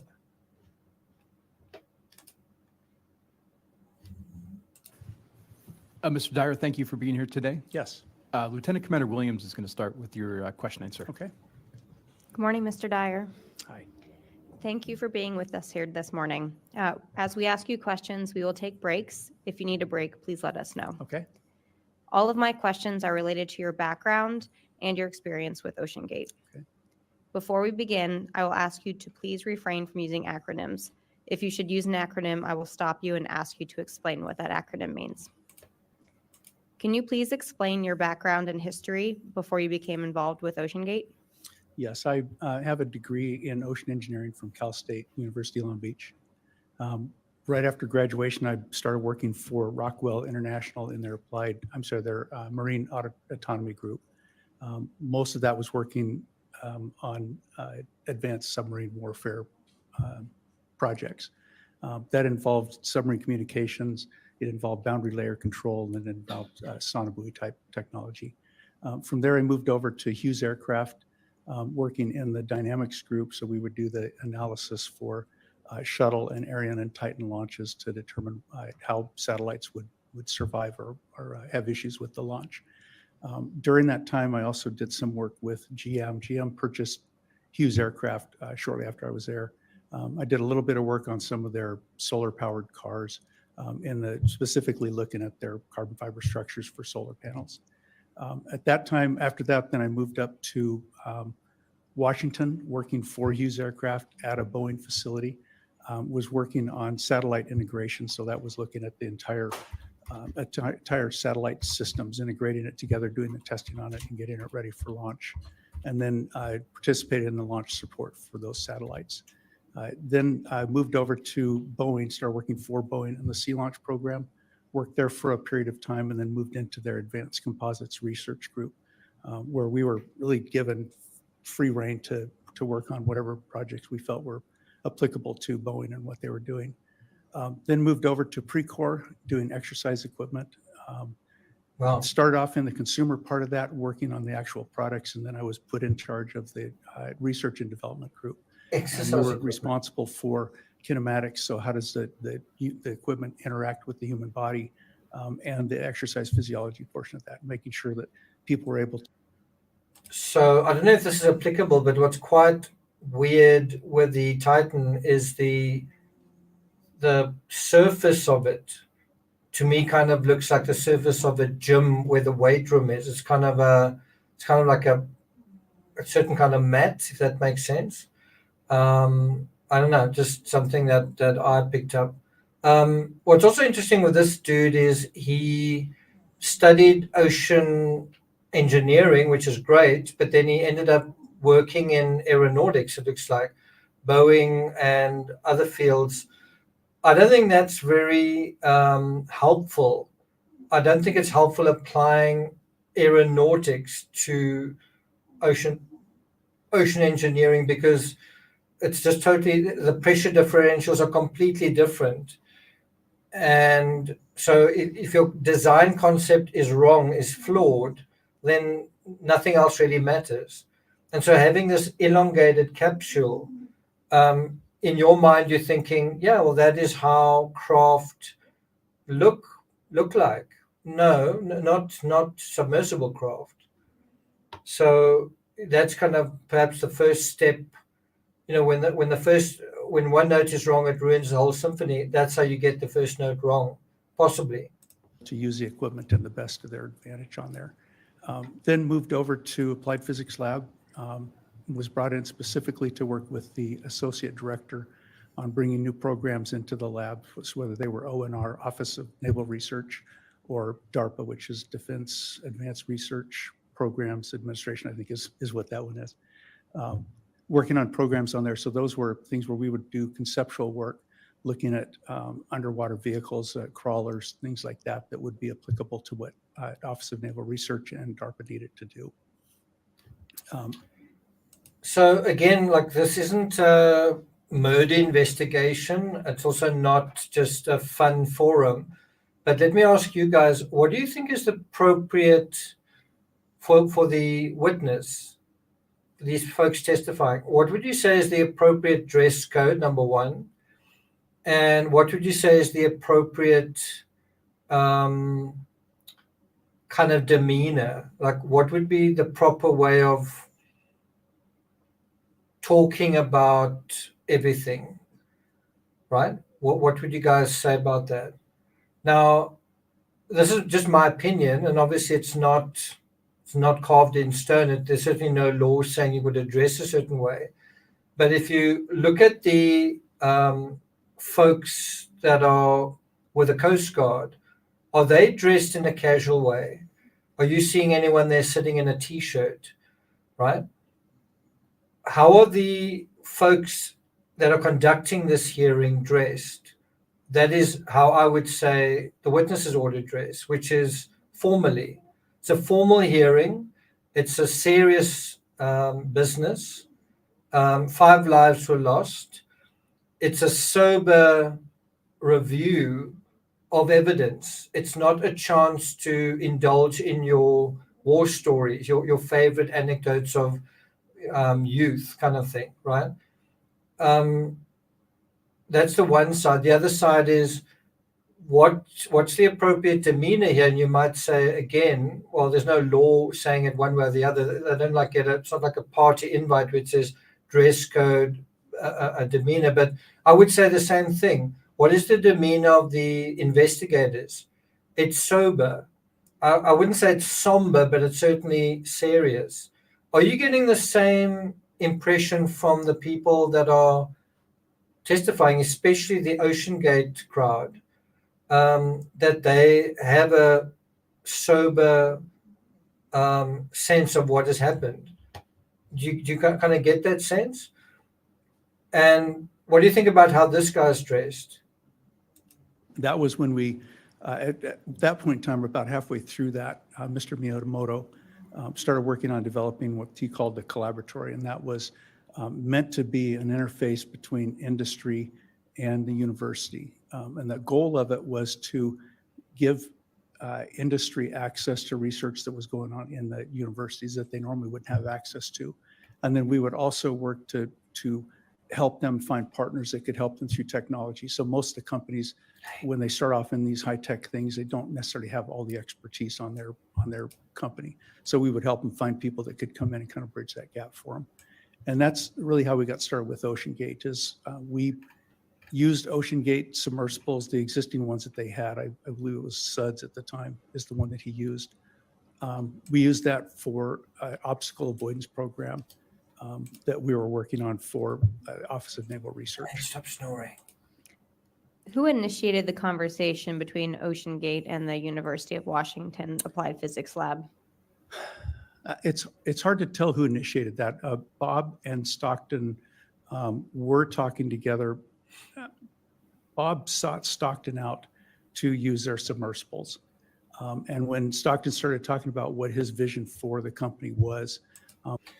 So I just want to pick up on what Eric says. I don't think the dress code is relevant, and I'm definitely someone who tends to be like that. You know, I'm not really going to pay that much attention to it. I'll tell you why I think it's important.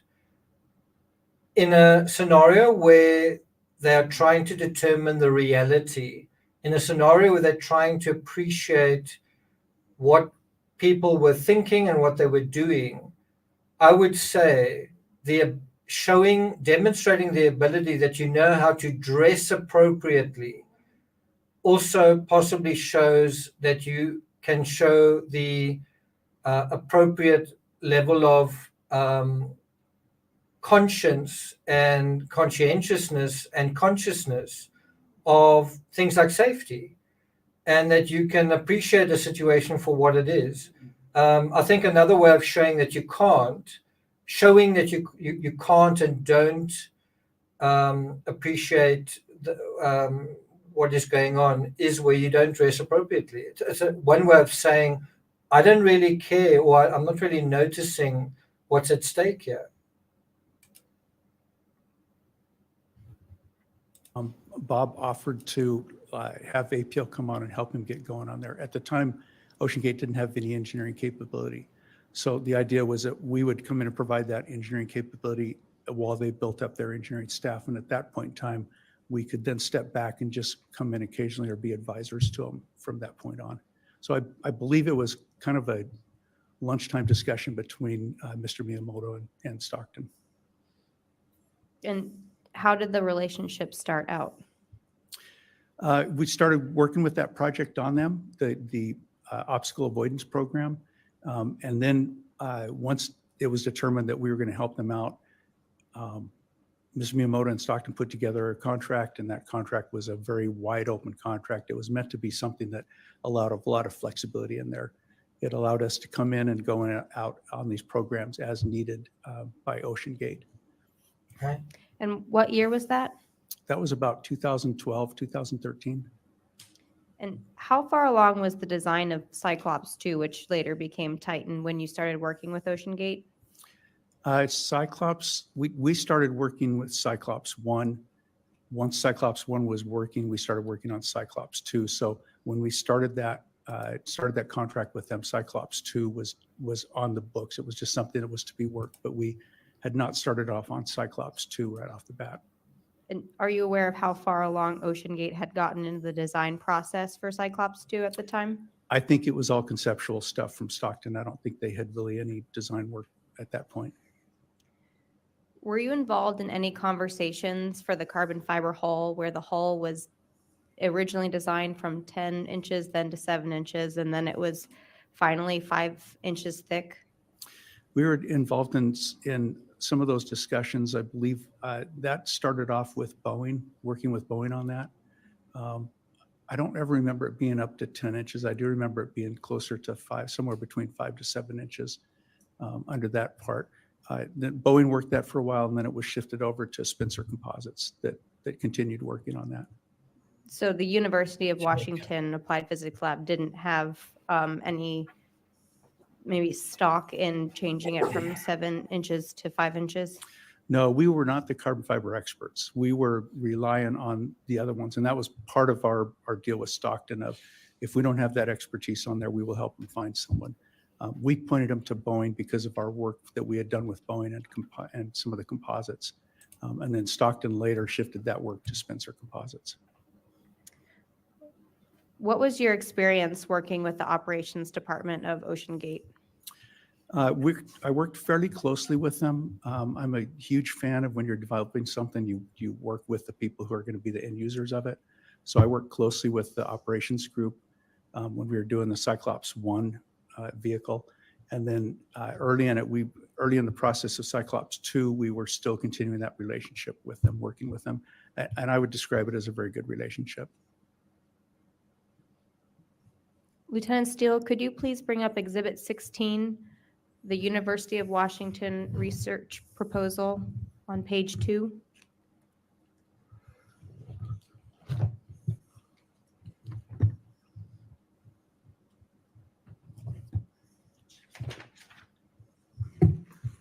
Mr. Dyer, are you familiar with this document? Yes.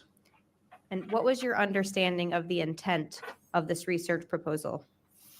The intent was to provide engineering expertise to OceanGate as they work through the design of Cyclops 1 and then moving that into Cyclops 2.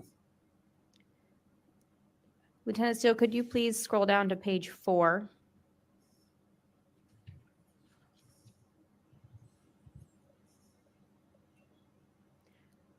I'd like to draw your attention. Oh, can you scroll up just a little bit up? Thank you. I'd like to draw your attention to the number 6 and number 7 of the technical approach outlined in your proposal. Yes. Can you explain to me the importance of assessing performance and reevaluation? That's huge. That's the key to success. You've got to be able to take your designs, prove the design through test and evaluation, and you've got to be able to understand what that test data gives you and understand what the impact is on the design. So it's crucial. Now drawing your attention to the second paragraph on the same page. I think you might need to scroll down a little bit.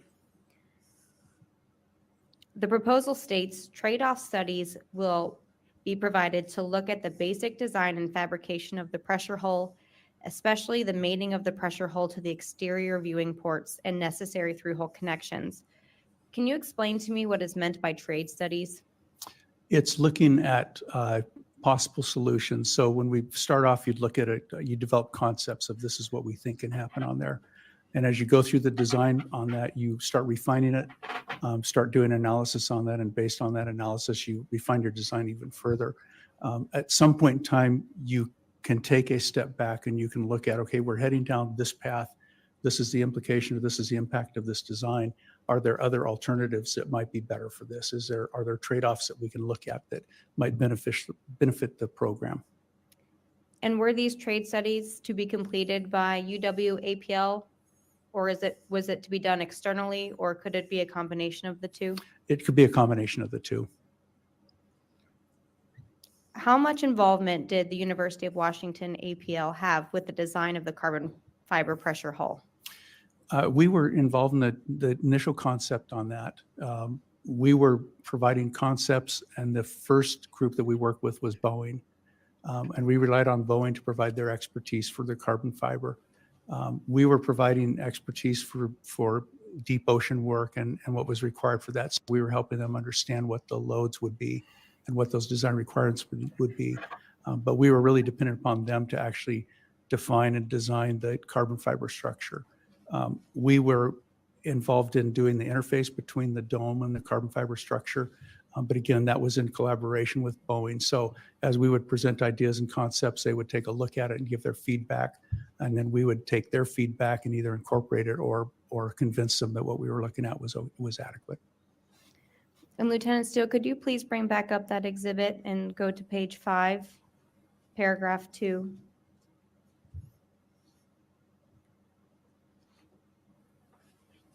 At the end of paragraph 2, it states, testing of the pressure hull will initially be conducted without humans and then turned over to OceanGate for final safety approval and testing. Was the initial thought that UW-APL would test the full-scale pressure hull? No, we didn't have the capability of doing that. If when they got to that point, if they needed our expertise or help in that, we were going to provide that expertise or that help in it. But we don't have the capacity to do the full scale. At the time, did OceanGate agree to the initial testing that it should be unmanned? Yes. And what is the importance of conducting unmanned testing?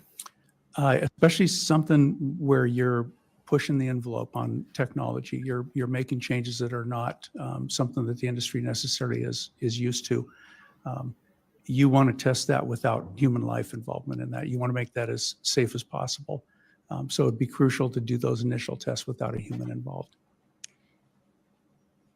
Would you consider one unmanned dive to be sufficient before putting people on board? No, I wouldn't. In your experience, do you have an approximate amount of unmanned dives that would be appropriate? I don't know if I could give you a number. It would be something where we would look at the data after each test and see what the data is doing, see if it's repeatable. Are you seeing change from dive to dive? And that would be the key for me for making a decision on how many you would need to do. Lieutenant Steele, could you bring up Exhibit CG018? It's the email correspondence between the University of Washington and Ocean Gate, specifically page 15.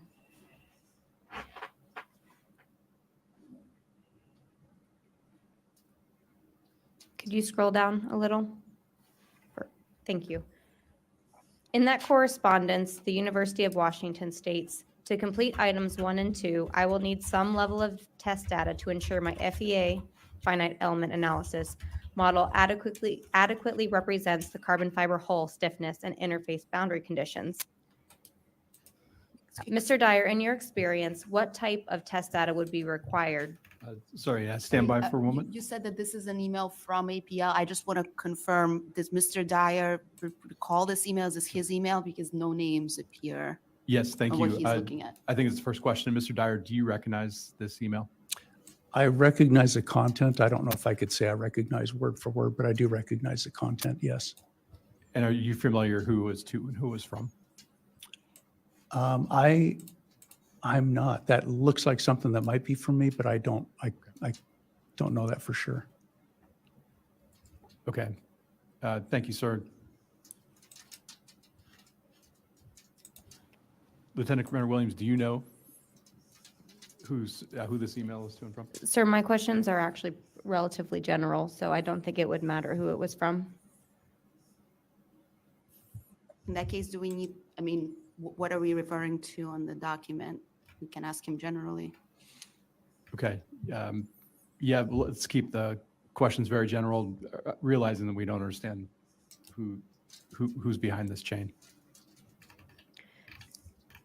Mr. Dyer, what type of test data would be required to ensure your finite element analysis model adequately represented the carbon fiber hull stiffness?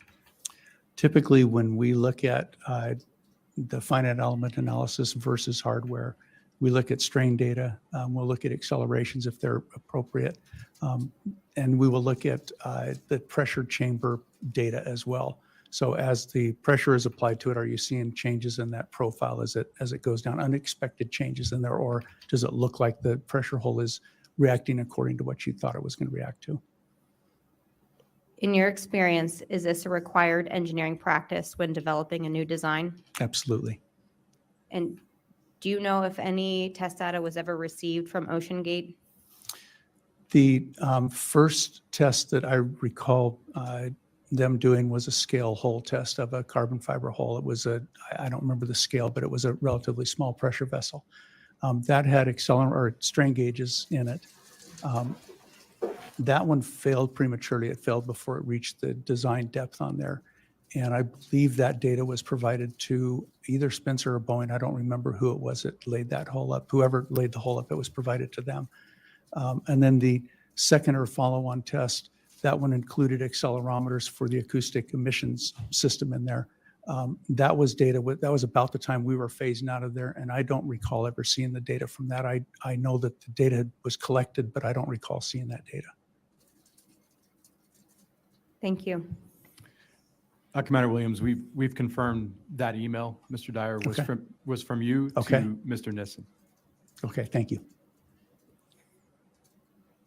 We understand that after the design aspects of Titan were absorbed in-house by Ocean Gate, the University of Washington Applied Physics Lab was still utilized for pressure testing. As we understand it, there were third scale model testing and component testing completed at University of Washington Applied Physics Lab. Is that correct? That's my understanding. The last test that we were actively involved in was that scale model that failed. The rest of those were tests that Ocean Gate did on their own without us necessarily being involved in that. Were you involved in any of the third scale model testing? Just the first two cylindrical models, the ones that failed prematurely. Yes, we were involved in those. What was your experience during these tests? The first one, the data was collected and provided to, and again, I don't remember if it was Spencer or to Boeing, but the data was provided to the group that did the analysis on that. They built a second one because of that failure. The second one had carbon fiber end domes on there because that was one of the goals that OceanGate wanted to try and see if they could achieve. That was another one that failed.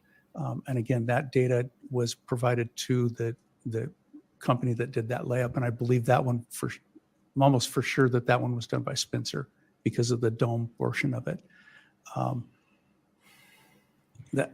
We didn't see the data on any of those that I can recall. When you say it failed, can you explain what you mean by failed? The first one collapsed. It was a catastrophic failure. The second one was also a catastrophic failure, but I believe it was the domes that failed as opposed to the cylindrical section. Were you involved in conversations after those failures with how to make design improvements? No. In your experience, would you recommend constructing a full-scale hull if there was not a successful third-scale model test? Yes, I actually would have recommended to continue with the third scale until you had a success before you did the full scale for cost purposes. Switching subjects now to the real-time monitoring system. Were you involved in the real-time monitoring system? We spoke to Boeing about that. They were the group that had the experience with that system.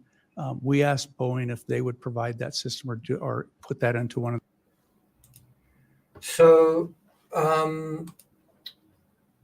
it's quite interesting how the real-time monitoring system of the hull was basically spun into this state-of-the-art thing, like a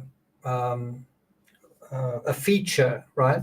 So, we've got this hull and we're going to know if there's any danger, we're going to get signals sent to us and we're going to know exactly what is happening. And of course, that's exactly what didn't happen. And that's also just shows you don't understand the nature of carbon fiber if you're going to try and do that. But what I mean about spinning it into a feature is there's a South African gas company called Sasol that found a way to create petroleum, gasoline, from coal, right? It only had one kind of nasty side effect, which is if you put that fuel into your vehicle, it caused it to rust, right? So what they did was they added a chemical, which was a sort of a rust blocker, and then they turned that into a feature, which is this is gasoline with rust block, right? And so it seems like, wow, this is the only fuel that's got a rust block. Wow, it's so great. But normal fuel doesn't need a rust block because it just doesn't cause engines to rust. So I'm just saying if you're ignorant, then you start to think of something that someone who knows better or should know better bullshits you into believing is a feature when it's actually not. And I would say this in the same way, if you're getting into a submersible and they say, by the way, we've got real-time monitoring of the hull. Anytime there's any danger to the hull, we're going to know the moment it happens. Well, in a titanium hull that's a sphere, you're not going to need anything like that because there's going to be no question that the hull is going to disintegrate. Does that make sense? The other thing that's quite important to say is, did you know if you have a titanium cylinder, a titanium sphere, and you take it down to depth, every time you take it down, it's actually going to get harder and harder and more resilient, right? It's going to become the metal is going to become stronger with successive dives, right? Carbon fiber is the opposite. Every successive dive you do is going to become weaker, right? And again, that's why with a carbon fiber hull, you're going to need this real-time monitoring system, which was there any real-time monitoring that was communicated on the fatal dive? Did they say, well, we are getting a couple of signals here, kaboom? That didn't even happen. It was just kaboom, right?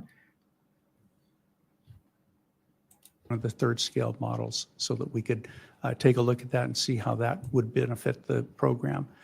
So we were involved in getting that set up, and we worked with Boeing to get that installed into the system. I was there during that test, and I saw the data being collected on there. But again, it was we did not get that data. That was something that was between Boeing and OceanGate. I believe we saw the final report on that, but we were not involved in the analysis of that data. I just want to quickly bring up this article from the Herald. It's based in Everett, Washington. Just expand it a little. And so the title of this article is Boeing, University of Washington, and NASA deny design partnership with OceanGate. This guy who's testifying now is from the University of Washington, right? There's Stockton. And if you go down to this section, in a clarification added to the 2013 news release on Wednesday, shouldn't that be the 2023 news release? Anyway, the University of Washington said the vessel that resulted from this partnership was a steel-hulled submersible that can travel to just 500 meters, named the Cyclops 1. And so they were basically saying they weren't involved whatsoever in the design of this carbon fiber hulled thing. Now, unless I'm struggling with my comprehension, it seems like they were involved in it in some way, to some degree. It says here, the University of Washington's Applied Physics Laboratory also issued a disclaimer this week.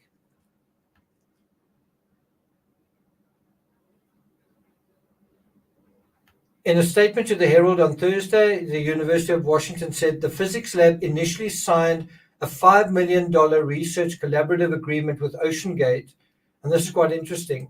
Only $650,000 worth of work was completed before the two organizations parted ways.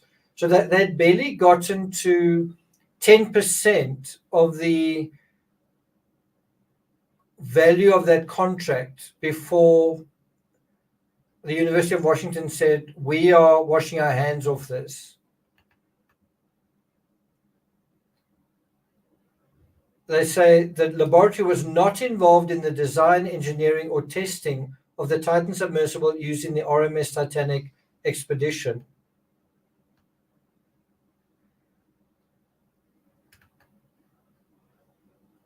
And one can only kind of ask, well, maybe that was the case, but what did Stockton say?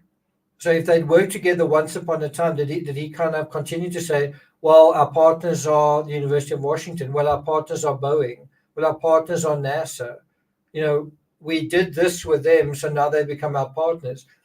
Can you see it seems to be a similar dressing up in the way that a mission specialist who's basically just a glorified skivvy, in the same way, these partnerships are glorified partnerships when they really were just occasional and incidental collaborations, right?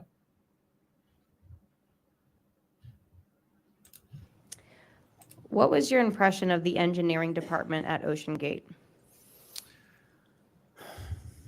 Sigh. It was a tough group to work with. They had a different mindset on how to proceed with the program than we did. Can you please expand? Excuse me, They- Ms. Wil- Yes. Could we clarify what time period we're talking about when we refer to OceanGate engineering team? Yes, I think that's important. What date are you referring to? This is around the 2015-2016 timeframe. Yeah. Oh, okay. The biggest difference, the part that I struggled with the most is, in my experience, when you have a system, you evaluate it as a system and you look at fabrication and the implications of fabrication as a system.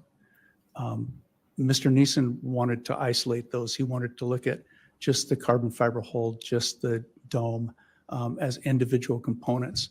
And where we really started butting heads is when we were looking at the fabrication of the titanium dome.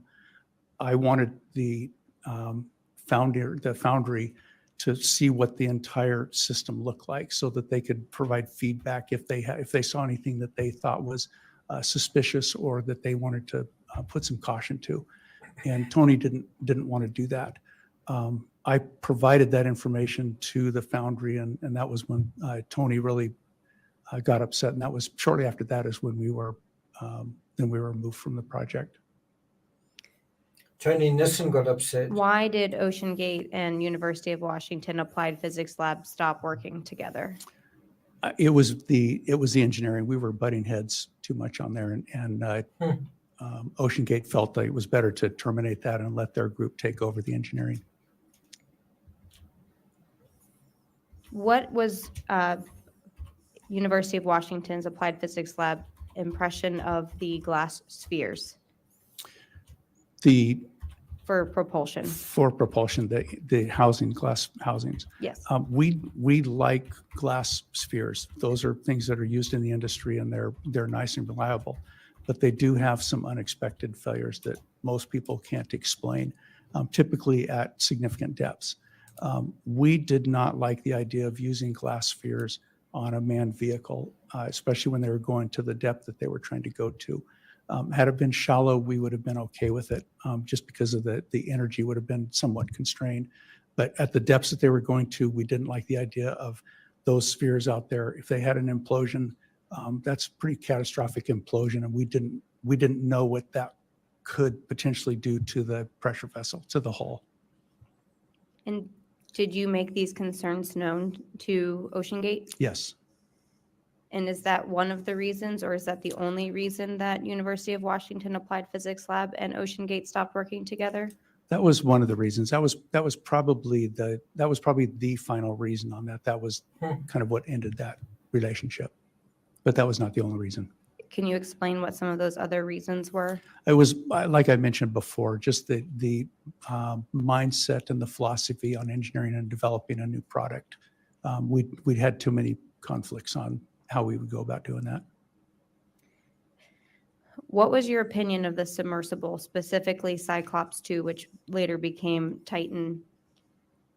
What was your opinion of that submersible at the time that that Ocean Gate and Applied Physics Lab stopped working together? With the initial concept, it was early enough in it that we felt like there was a very good chance it could be successful. The design looked like it was heading down the right path on there.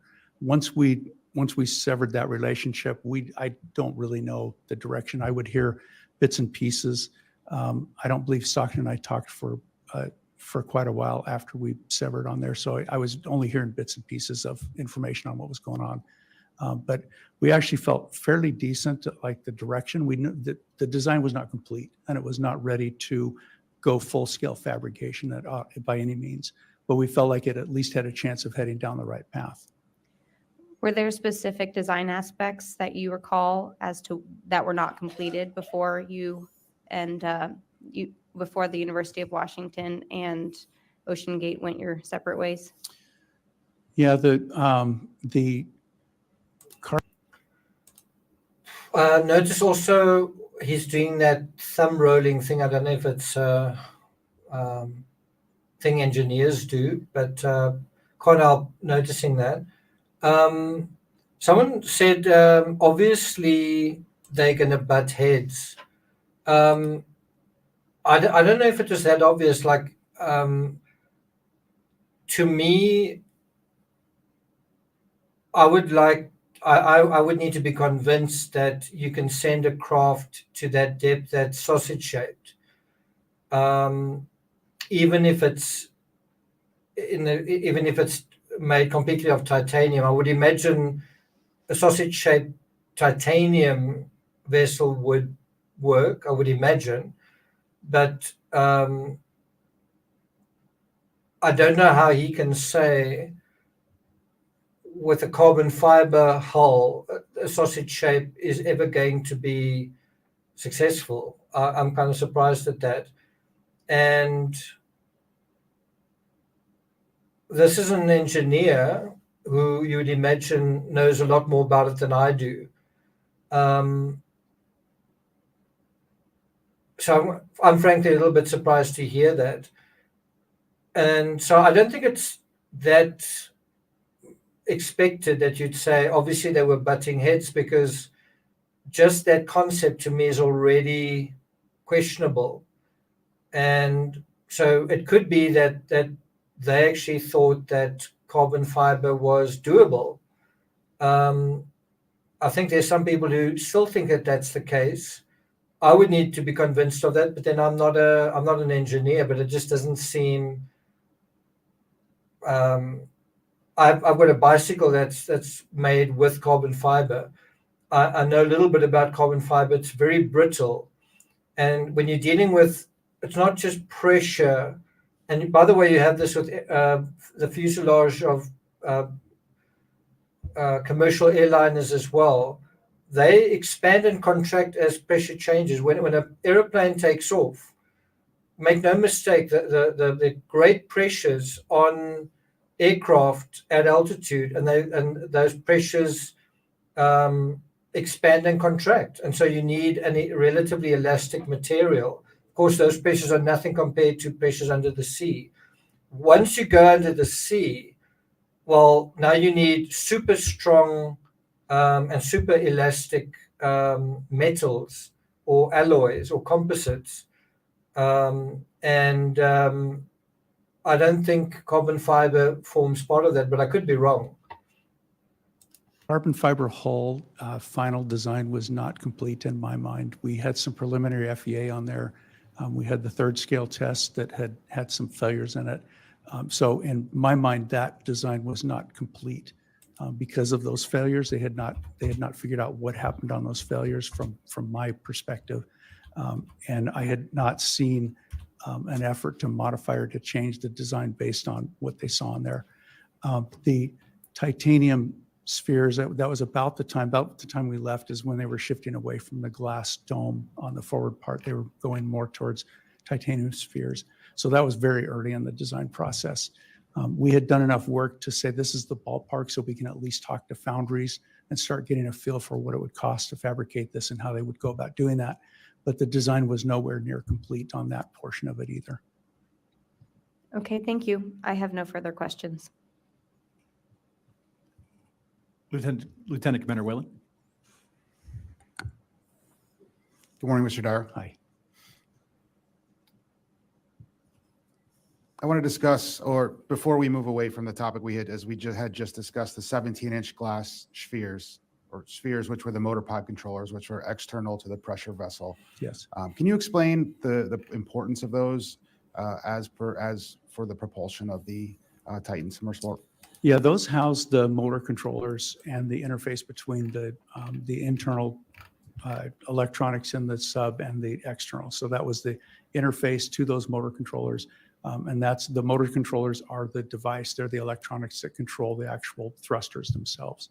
So those house the motor controllers and that interface electronics. And in providing your professional and technical opinion to OceanGate at that time, had you conducted your own technical research as to what a failure of one of those would do? We only heard anecdotally of the industry and experiences of researchers who had used those in deep ocean work. Typically, when they failed, they lost the entire vehicle, meaning the vehicle either completely shut down or the vehicle was completely lost. Prior to that, I believe there was a Hui vehicle that had been operating fairly deep. I think it was deeper than 6,000 meters, and they lost that vehicle. And the reason for that, the potential reason for that, was they believed that the glass spheres had failed and taken the vehicle out. I don't know if that was ever proven or not, but that was what was suspect at the time of that failure.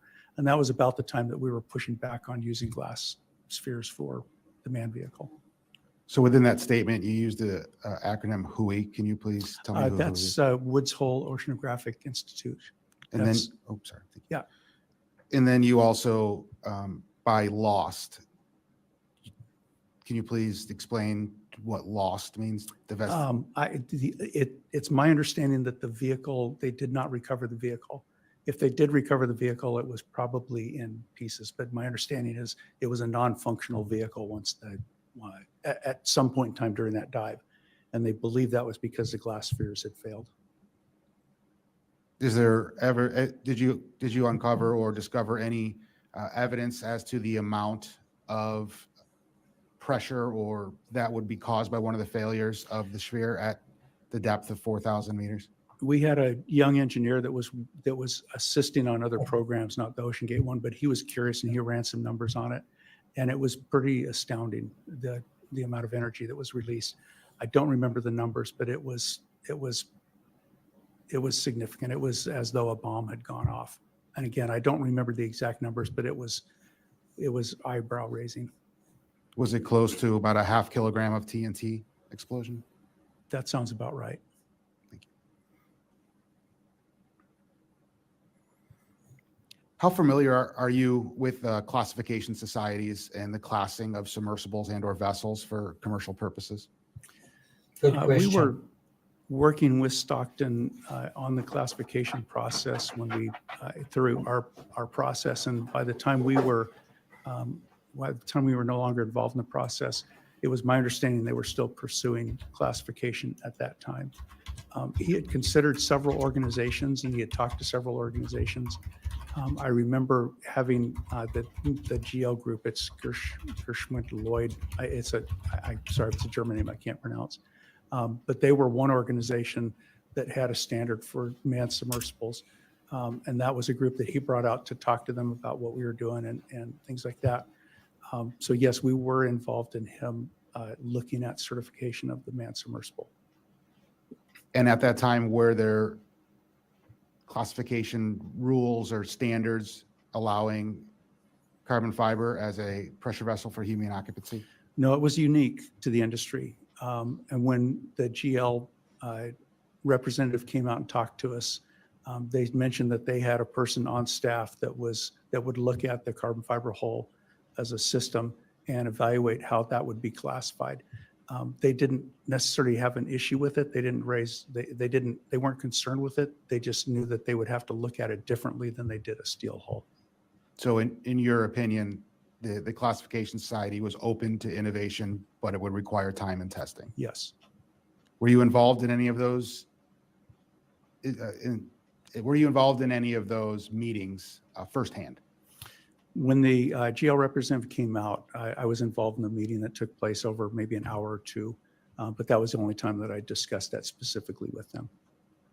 And what were some of the important points that you found within that meeting? It was a pretty general discussion, so I don't know if there were any specifics talked about other than the fact that since it was a carbon fiber hull, they would have to look at it differently than they do a steel hull. They had regulations that were very defined in steel and titanium hulls. They didn't have anything specific for carbon fiber. So it was going to be something that they had to look at a little bit differently than they did with a normal metal hull. Was that the only meeting that you were involved in with DNVGL? Yes. So again, what's quite ironic here is you would think that with a conventional craft, let's say steel-hulled craft, you would have conventional testing and certification, right? Now you've got an unconventional craft, and you would think that the testing and certification would actually be more rigorous because it's untested. And also you'd think that you would test it to destruction in order to measure complete unknowns. Like, we don't know at what point it's going to fail. Let's find out. If it fails at twice or 3 or 4 times the depth of another craft, well, that tells you it can go much, much deeper, kind of thing, right? And what I'm saying is, what is so ironic and mischievous, I think, with the Titan submersible is, given that it's experimental, you would think that they would, just out of common sense, do testing in order just to find out, basically, let's say, to self-certify, to basically say, what is this craft capable of doing? And you kind of get the idea that that process wasn't really followed, or it was followed not along an industry standard, right?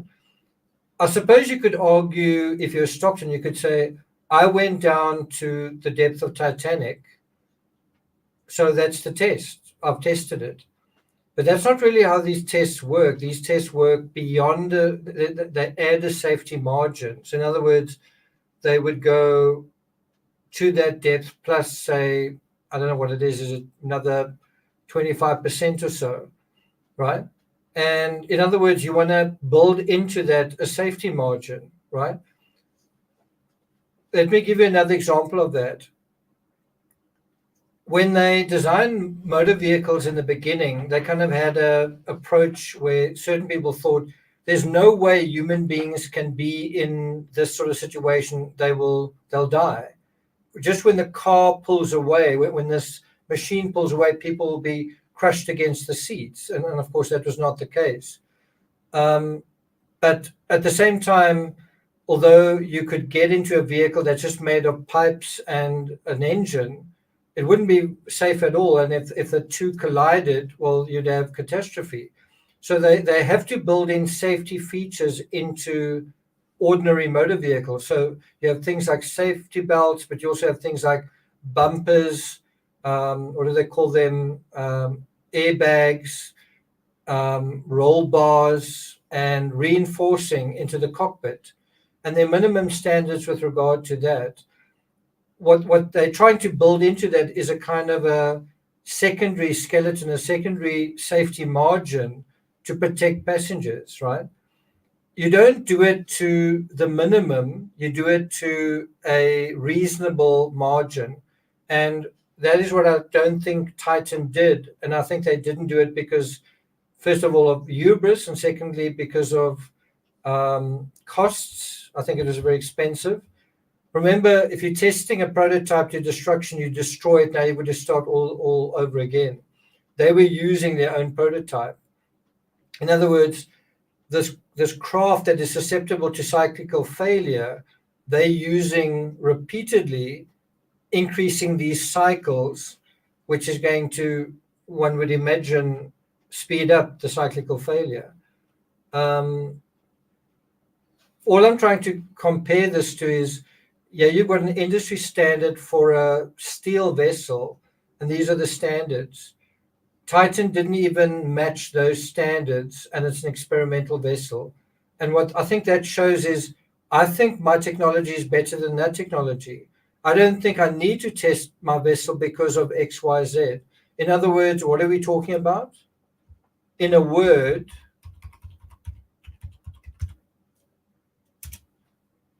aren't we talking about this?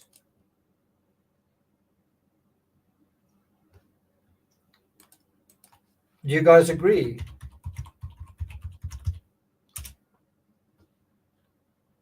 Exceptionalism. What is exceptionalism? It is the belief that something is exceptional. Well, this is a carbon fiber hull. I think Stockton said this is the biggest in the world. It's only one of its kind, just like me, kind of thing. It's an exception to the general laws and standards. None of this applies because it's exceptional, right? Just want to see if I can get another word for that is individuality. Anyway, let's continue with this. Did the communications continue pursuing DNVGL and the classification of the pressure vessel? It's my understanding that they did. Stockton did start looking at having them certified just the hull, and then later to see you, just the Maria. propulsion. So we're looking at subsystem by system, having them certified system by system, as opposed to trying to do the entire sub in one foul swoop. But it's my understanding that they did communicate. They did continue to communicate on certifying the hull. In the end, did the hull, to your knowledge, ever get certified by DNVGL or any other classification society? I'm not aware of it.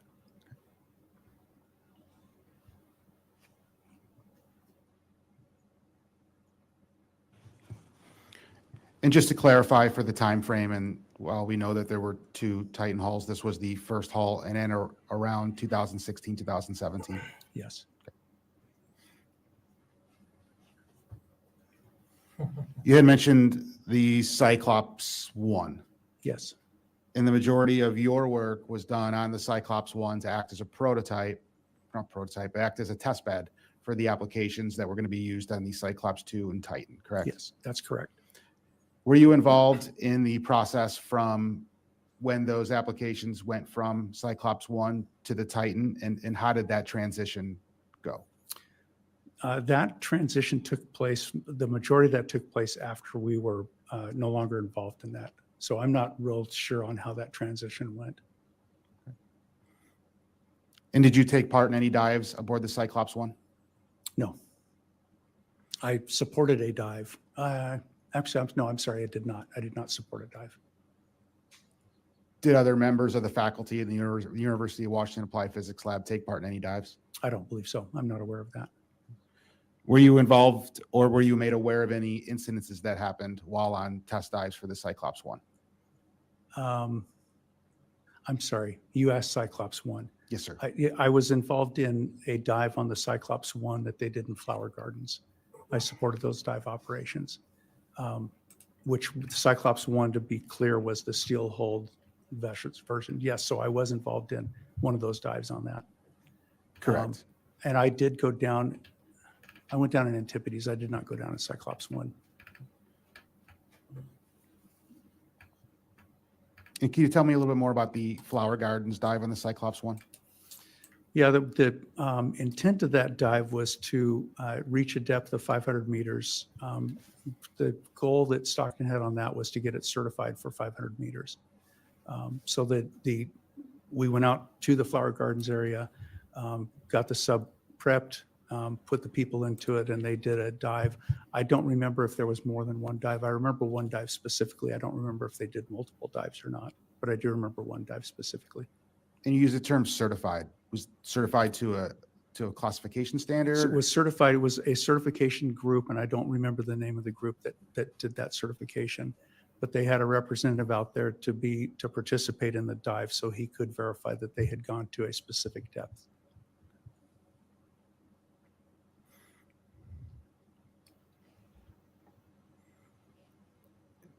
With Lieutenant Commander Williams, you discussed the titanium domes and rings. Yes. Can you tell me the difference between grade 5 and grade 3? Grade 3, I don't remember the specifics of grade 3. Grade 5 is a higher strength titanium, which is typically 120,000 pounds per square inch yield. I don't remember what grade 3 is. Grade 3 may be in the casting realm. I don't remember that specifically.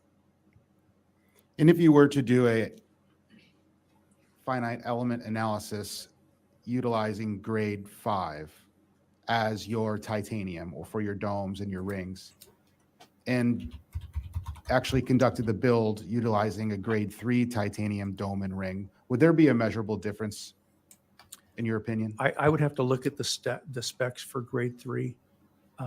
But if you design for grade 5 and you go to a different grade, you've got to make sure that the analysis encompasses the specs for that material. Since I don't recall what grade 3 is on there, I can't answer that specifically. I can just say that looking at grade 5 to grade 3, I would need to make sure that those specs were the same if I was going to assume that the analysis was valid for both. Did you do any work in designing the launch and recovery system? Yes. Can you tell me about the launch and recovery system? Yeah, we did. We worked on the first one. There was a second one that was the one that was used on the later dives. We did work on the first one. We took stocks and concept of how he wanted it to function, and we worked to make that a reality. That design was 2 barges. They were barges that were pretty standard in the barge industry. They were made in a modular fashion so that they could be taken apart and then shipped across road or on trucking without having special permits. Those barges were aluminum. I believe they were steel, a steel hull that had internal structures. They had 3 compartments that were separate from each other so that we could flood and purge the compartments independently. And then they had a system on them that allowed us to flood or purge each of those compartments independently so that it could go submerged as well as come back up to the surface. And what did you believe to be the purpose to utilize this barge system? The goal behind it was to open up the realm of what surface ships could use for their Oh, operations. damn, Typically, if you muted. have a manned vehicle like the Cyclops vehicle, any cranes that would be on board had to be man-rated, which really limited the number of ships that you had access to. Ship time is very expensive and it's very difficult to come by because ships are utilized almost 100%. They have to be in order to be functional. So it was really to open up the realm of what you could use, what access you had in order to support dives. This allowed them to put the vehicle on the barge at port so that you could load the vehicle without humans in it, and then tow it out to site, transport people over to it, and then launch and recover them without the use of a man-rated crane. And did you ever witness this operation with the Cyclops one? Yes. And in your professional opinion, do you believe that it worked, it functioned properly? Yes, I do. Is this an operation that's used widely throughout the submersible industry? I don't know that. I know that it was used, University of Hawaii had a system like that, and I believe that's where Stockton got the idea. I believe that's the only other group I know of that uses a system like that was University of Hawaii.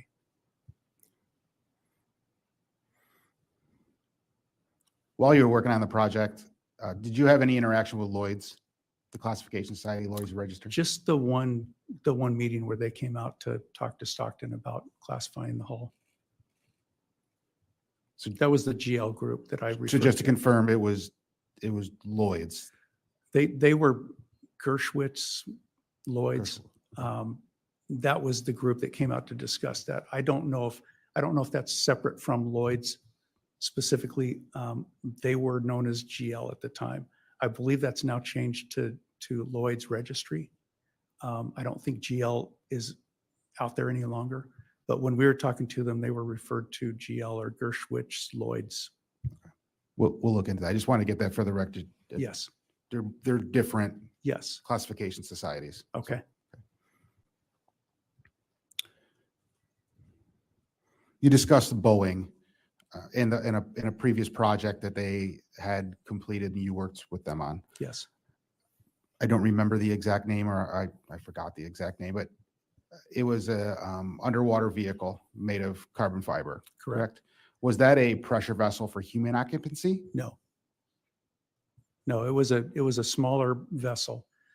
It was meant to carry a payload, and it was meant to be deployed and sit down on the seabed at pretty significant depths for a period of time, and then come back to the surface on its own. And was it the same relative size and depth rated? It was 6,000 meter rated, and it was much smaller significantly smaller than Cyclops.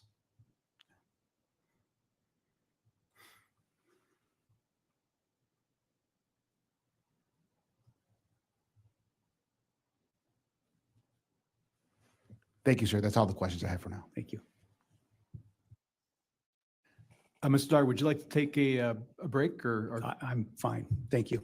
Okay, we'll keep going then, sir. All right. I just have a couple of follow-up questions Sure. from your initial testimony. Can you further explain the concerns or the break you had with OceanGate regarding the domes fabrication?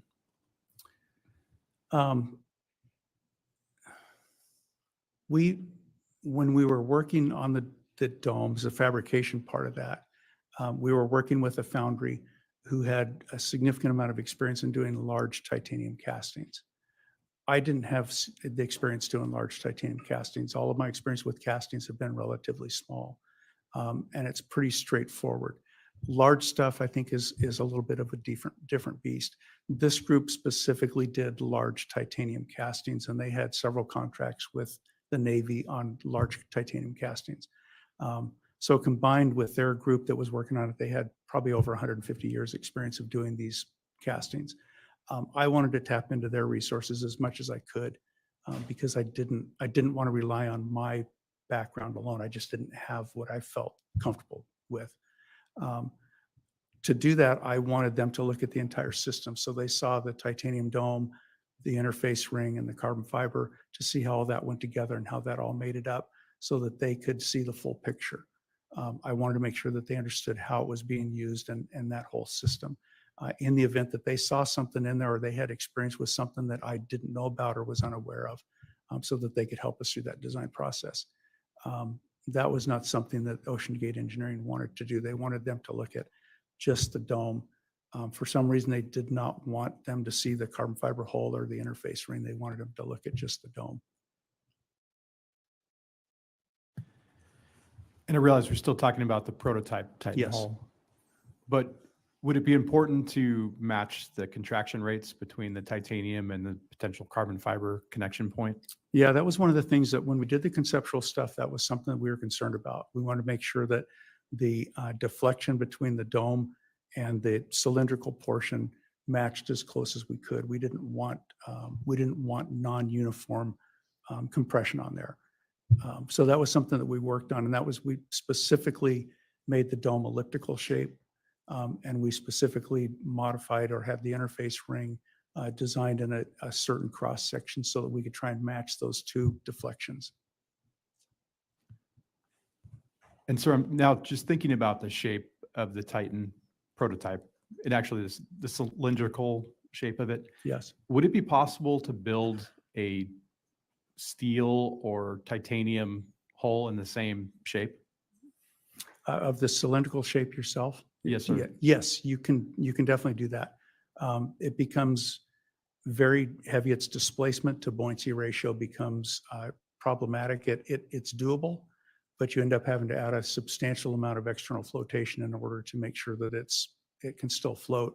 The whole purpose behind a carbon fiber hull is you get to a point where the carbon fiber hull has enough buoyancy that you don't have to add extra flotation to it. Now you're just adding ballast to it to take it down and to trim it out. That's the benefit of a carbon fiber hull.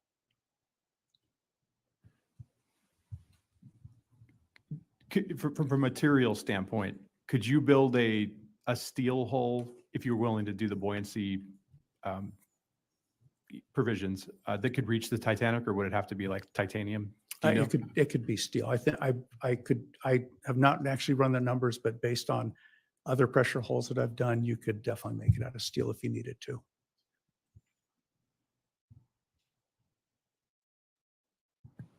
And before I shift over to the NTSB, sir, I just want to make a couple clarifications for the record. Germanister Lloyd is the GL class society that merged with Detnorsky Veritas in 2013. Okay. So a GL and DNV are some acronyms that we're using today. So just for the record. At this time, I'd like to go to the NTSB. Thank you for your time, Mr. Dyer, and that was a clarification I had as well. I have no further questions. Okay. Yes. I'd like to go to OceanGate, please. Thank you, Mr. Dyer. Just one question. You mentioned the testing of 1/3 scale models at the APL facility that you were doing with OceanGate. Did OceanGate continue to utilize APL facility for those tests after APL was no longer analyzing the data, as you said, for those? Yeah, just for clarification, the pressure vessel is a UW operated pressure vessel, not an APL pressure vessel. They're distinct organizations. With APL is a part of UW, but we don't have the chambers to do that. So that's run out of the School of Oceanography on campus at the University of Washington. My understanding is that they used that pressure chamber several times after we were no longer involved in the program. Understood. Thank you.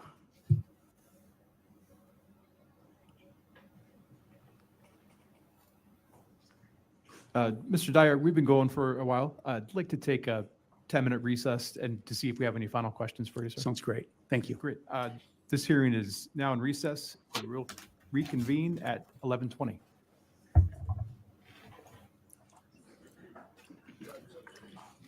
Say I was more questioning than lacking confidence. It was just questioning whether or not they would be able to pull that off adequately. I don't know if you call that lack of confidence. Yeah, I was really questioning whether they could do it Thank you. I have no further questions. between when we, operation more.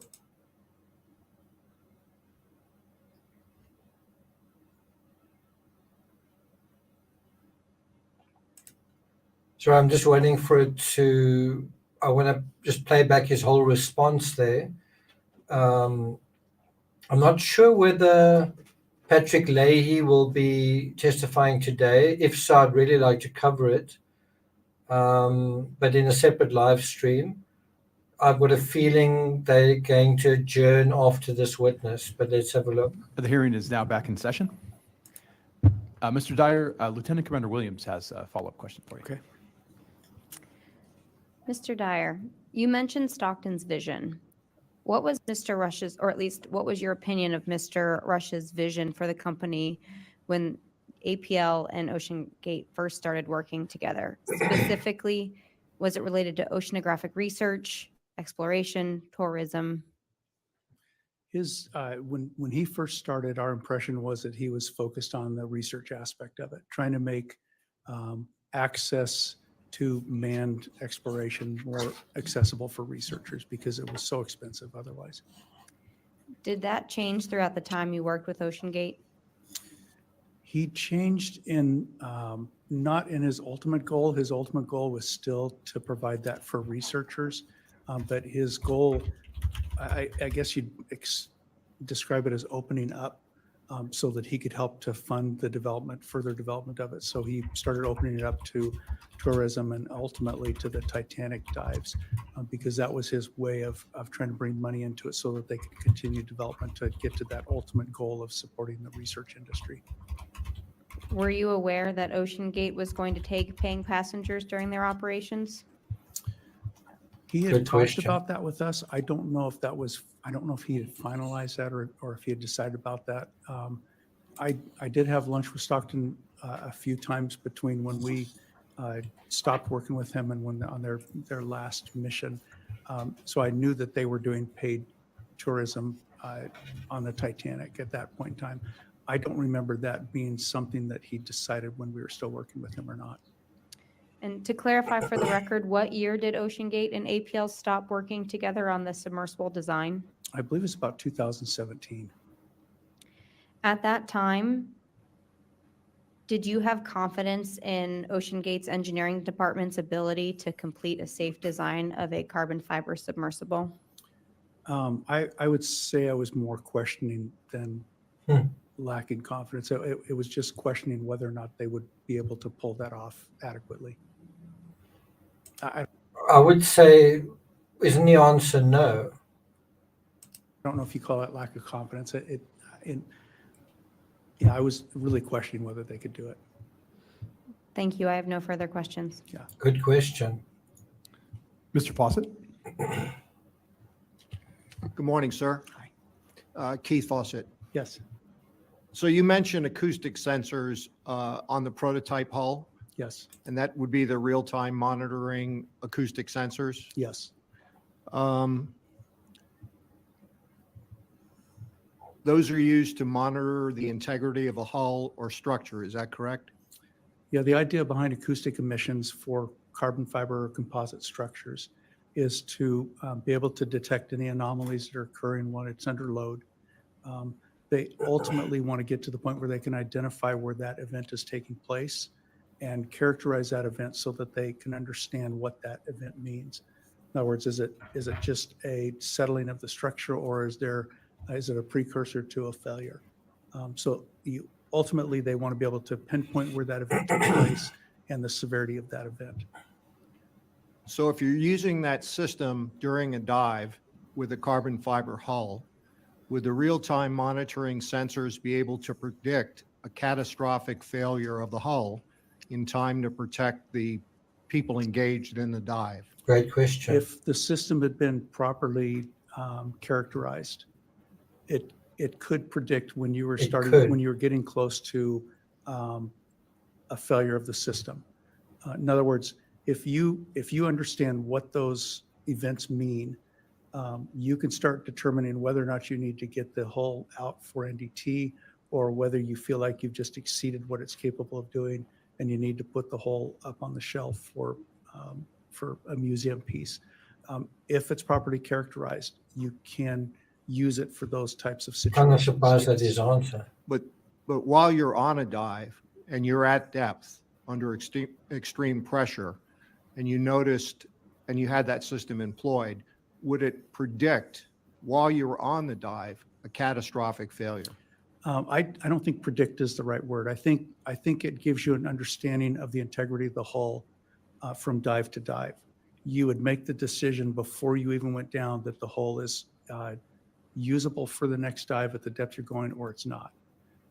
I don't know that you necessarily want to rely on that mid-dive to say, well, we need to get out of here and get back up. Yeah. I think you need to use it more of a understanding the condition and the integrity of the hull before you do a dive.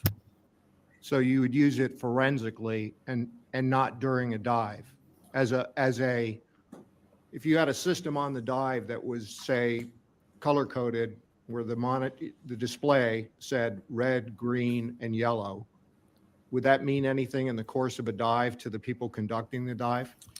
The only way that I could see that meaning something is if you went from Sorry, green to yellow. Mr. Dyer, just OceanGate has a Yeah, Mr. Question. Newbar, I believe Mr. Dyer testified earlier to kind of, I just want to establish basis for knowledge, because we're putting a lot of facts here before Mr. Dyer without establishing that he knows this. right. I think a good question here is, Mr. Dyer, were you aware of a color coding system on the acoustic monitoring system for warnings? I was not aware that it had been implemented. I was aware that that was there. They wanted to do that, but I was not aware that it had been implemented.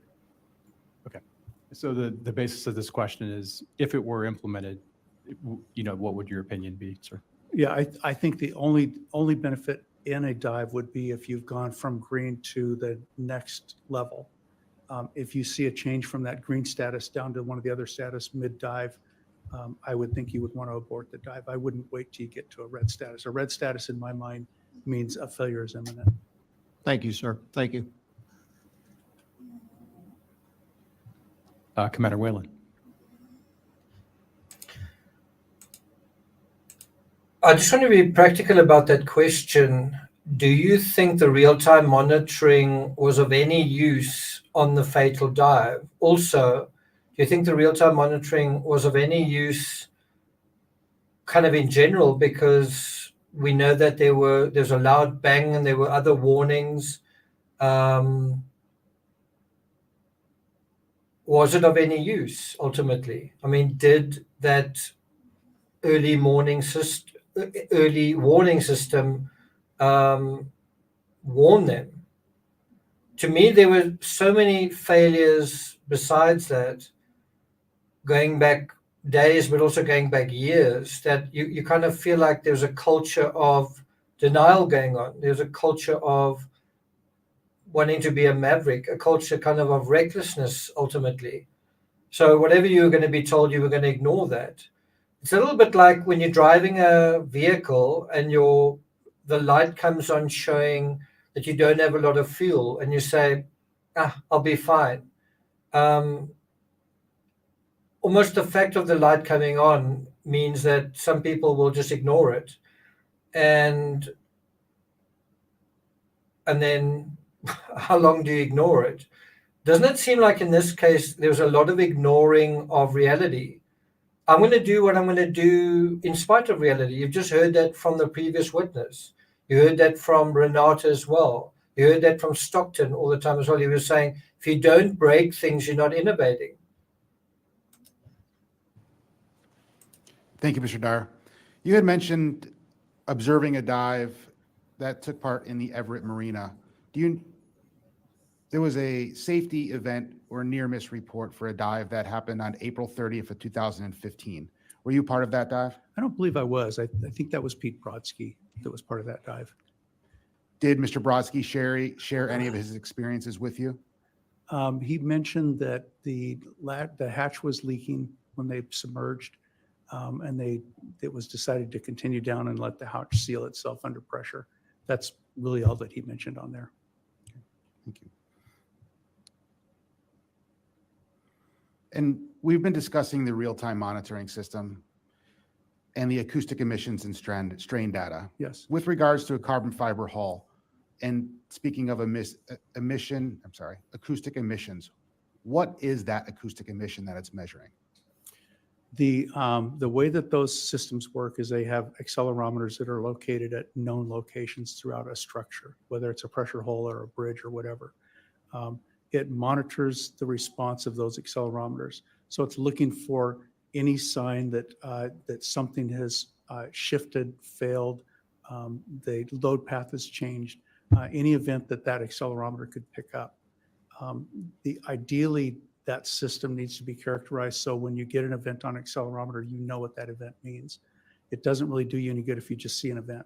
You don't know what that means, other than we had an event at this location. But the intent of it is to look and see if you can find some event that has given you some idea of what's happening in the structure. For a composite structure, they're looking for, are you seeing delaminations occurring? Are you seeing fibers break? Anything that would start compromising the integrity of that structure. So an event may mean that the carbon fiber structure is breaking down, or the carbon fiber strands are breaking, causing an acoustic event. It could be that. Yeah, it could mean anything in that system has made a sudden shift from what it was doing right before that event took place. So it could be a bond failure, it could be a fiber breaking, it could be a delamination occurring, or a bunch of fibers breaking. It could mean anything. That's why it's so important to characterize it before you rely on it to do much. And were you aware of a way that OceanGate planned to utilize this acoustic emissions and strain gauge data to be able to localize and over time identify areas that have broken down significantly based upon the acoustic emissions? Our understanding when Stockton was talking about it and when they started working on that system was that they would use that to help them identify when they needed to get NDD testing on there to verify if they're seeing something like fiber breakage or delaminations. I don't believe we were aware at the time that they were going to use that real time during a dive to abort it. I say that because when Stockton was talking about it, I cautioned him of saying, you've got to know what the data means, Stockton. If you think you're going to use that real time, if you don't know what that data means, it's useless to you real time. It doesn't mean anything to you. So we were under the impression that they were not planning on using it for real time, but for a predictive tool like we talked. So as you stated, this carbon fiber hull for pressure vessel for human occupancy, to your knowledge, hasn't been utilized in the past. There was a carbon fiber hull that was fabricated for, I believe it was Fawcett or Fissett, was someone who was going to go to the Marianas Trench. And I believe that hull was fabricated by Spencer. I don't know the status of that. I do know that they had a failure on that. I don't know if they refabricated it or what, but there was a carbon fiber hull for human occupancy that was done by an individual, by a private citizen. And was any of that, or was any data taken from that pressure hull to help? When Stockton started considering Spencer, we talked to Spencer about that to try and figure out what we knew about that event and the data on that. I don't remember them having specific data on that. I think at the time there was still some questioning as to what exactly happened on that, whether it was a fabrication or whether it was an actual failure of the structure. I believe their conclusion was that there was an issue during manufacturing, and it was not because of the specific design or because of the material, but was more of a manufacturing issue. That's my recollection of what they determined on that failure. So with regards to the Cyclops 2 or Titan hull, to the best of your knowledge, what was the baseline data for which they were measuring the acoustic emissions and strain gauge? I don't know. I don't know if they had any.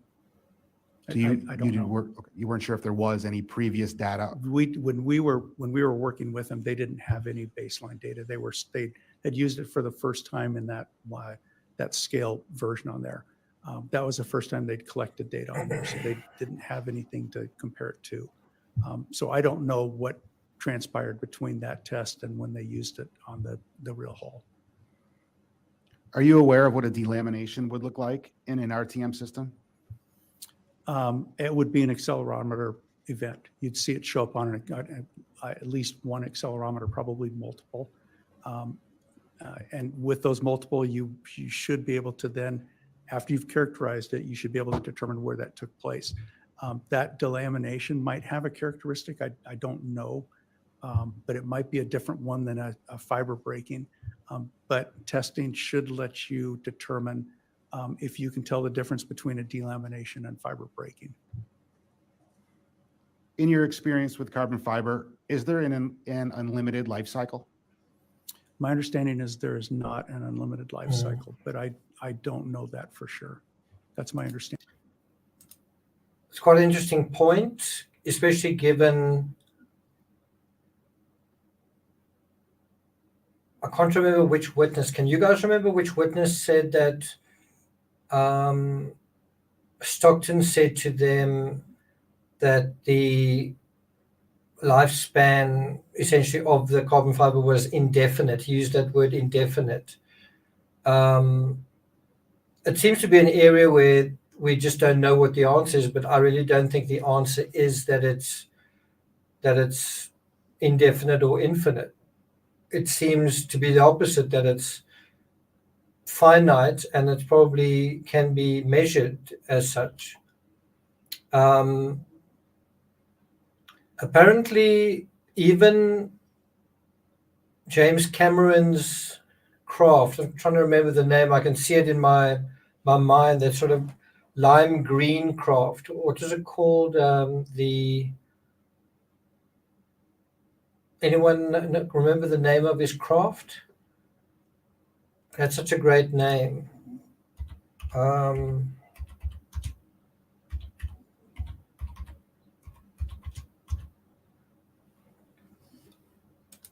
Just called the Deep Sea Challenger. Apparently that craft was damaged during that single descent. And I think even one of the thrusters either didn't work or showed intermittent. But I mean, that was going to the deepest part of the world, but that craft was actually damaged during that descent.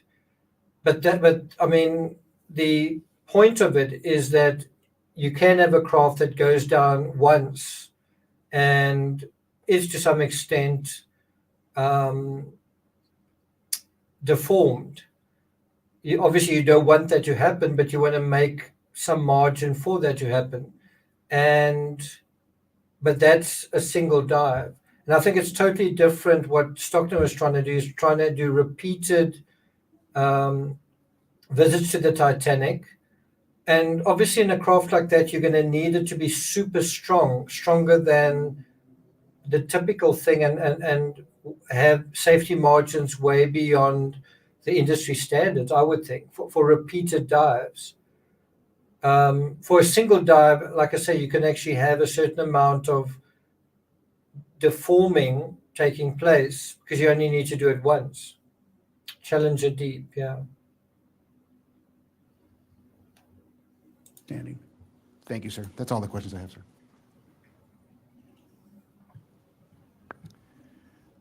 Mr. Dyer, would you feel comfortable talking about maintenance of carbon fiber? Maintenance and Just overall how you should store and maintain carbon fiber hulls? yeah, I don't think I would. I don't think I have expertise in that. I think what he's angling at is because the Titan was stored in a parking lot that didn't have any weatherproofing, and temperatures could go down as low as, I'm not sure what it is in Fahrenheit, but minus 17 Celsius. That's way, way, way below freezing. That just can't be good for a material like that, but I'm certainly not an expert. Sir, were you aware of the control systems that were used on the Cyclops and what were projected to be used on the Titan hulls? We worked with Pete. Pete Brodsky was the one who did the control systems on there. We worked with that on Cyclops 1, so I'm somewhat familiar with that. Were you familiar with the game controller Yes. operation? Yes. Did you ever have any concerns or voice any concerns about that system, sir? The only concern we had on that was the wireless portion on that. And we made sure that the controllers that were being used had the ability to plug in to be wired. We didn't want to rely on Bluetooth alone. We were fine using Bluetooth as long as they had a fallback of being able to plug it in with a wire. Could that be accomplished on the Cyclops? Yes. But as far as I know, I believe they could drive it wired. They didn't have to rely on wireless. Sir, thank you. Just at this time, are there any further questions from the board or for Mr. Dyer? Okay. Mr. Dyer, is there anything that we haven't asked you that would be valuable to the investigation? I can't think of anything offhand, no. Mr. Dyer, thank you for your testimony. Thank you. You are now released as a witness from this Marine Board investigation. If we need to contact you for further information, I will contact you directly. If you have any questions about the proceedings in the future, please contact the board's recorder, Lieutenant Steele. Okay. Thank you again. Yeah. We will now recess and recess for lunch and reconvene at 1 p.m. Thank you very much.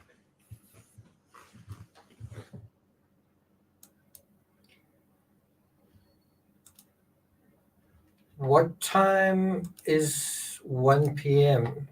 When is 1 p.m.? 1 p.m. in Charleston. That would be in another hour from now. Okay. So I'm going to end the live stream now because I want to do the testimony of Patrick Leahy, the head of Triton submersibles. So we're going to get a totally different, we're getting someone who's on a rival submersible company, getting his take on the whole thing. And I think they even wrote to, I think that they wrote to Stockton and tried to persuade him that he was on a fool's errand. But anyway, it should be really interesting testimony. So I'm going to end this live stream. I will be back in approximately 50 minutes with the Patrick Leahy testimony. So I'll see you guys then. Thanks a lot for joining me, you guys. Thanks for the 1 or 2 super chats. Chelsea, thanks for taking care of the moderating and everything, but most of you have been really well behaved. Thanks very much. See you guys in a couple of minutes. Get yourself a coffee, maybe a bite to eat. See you guys a little bit later. Thanks.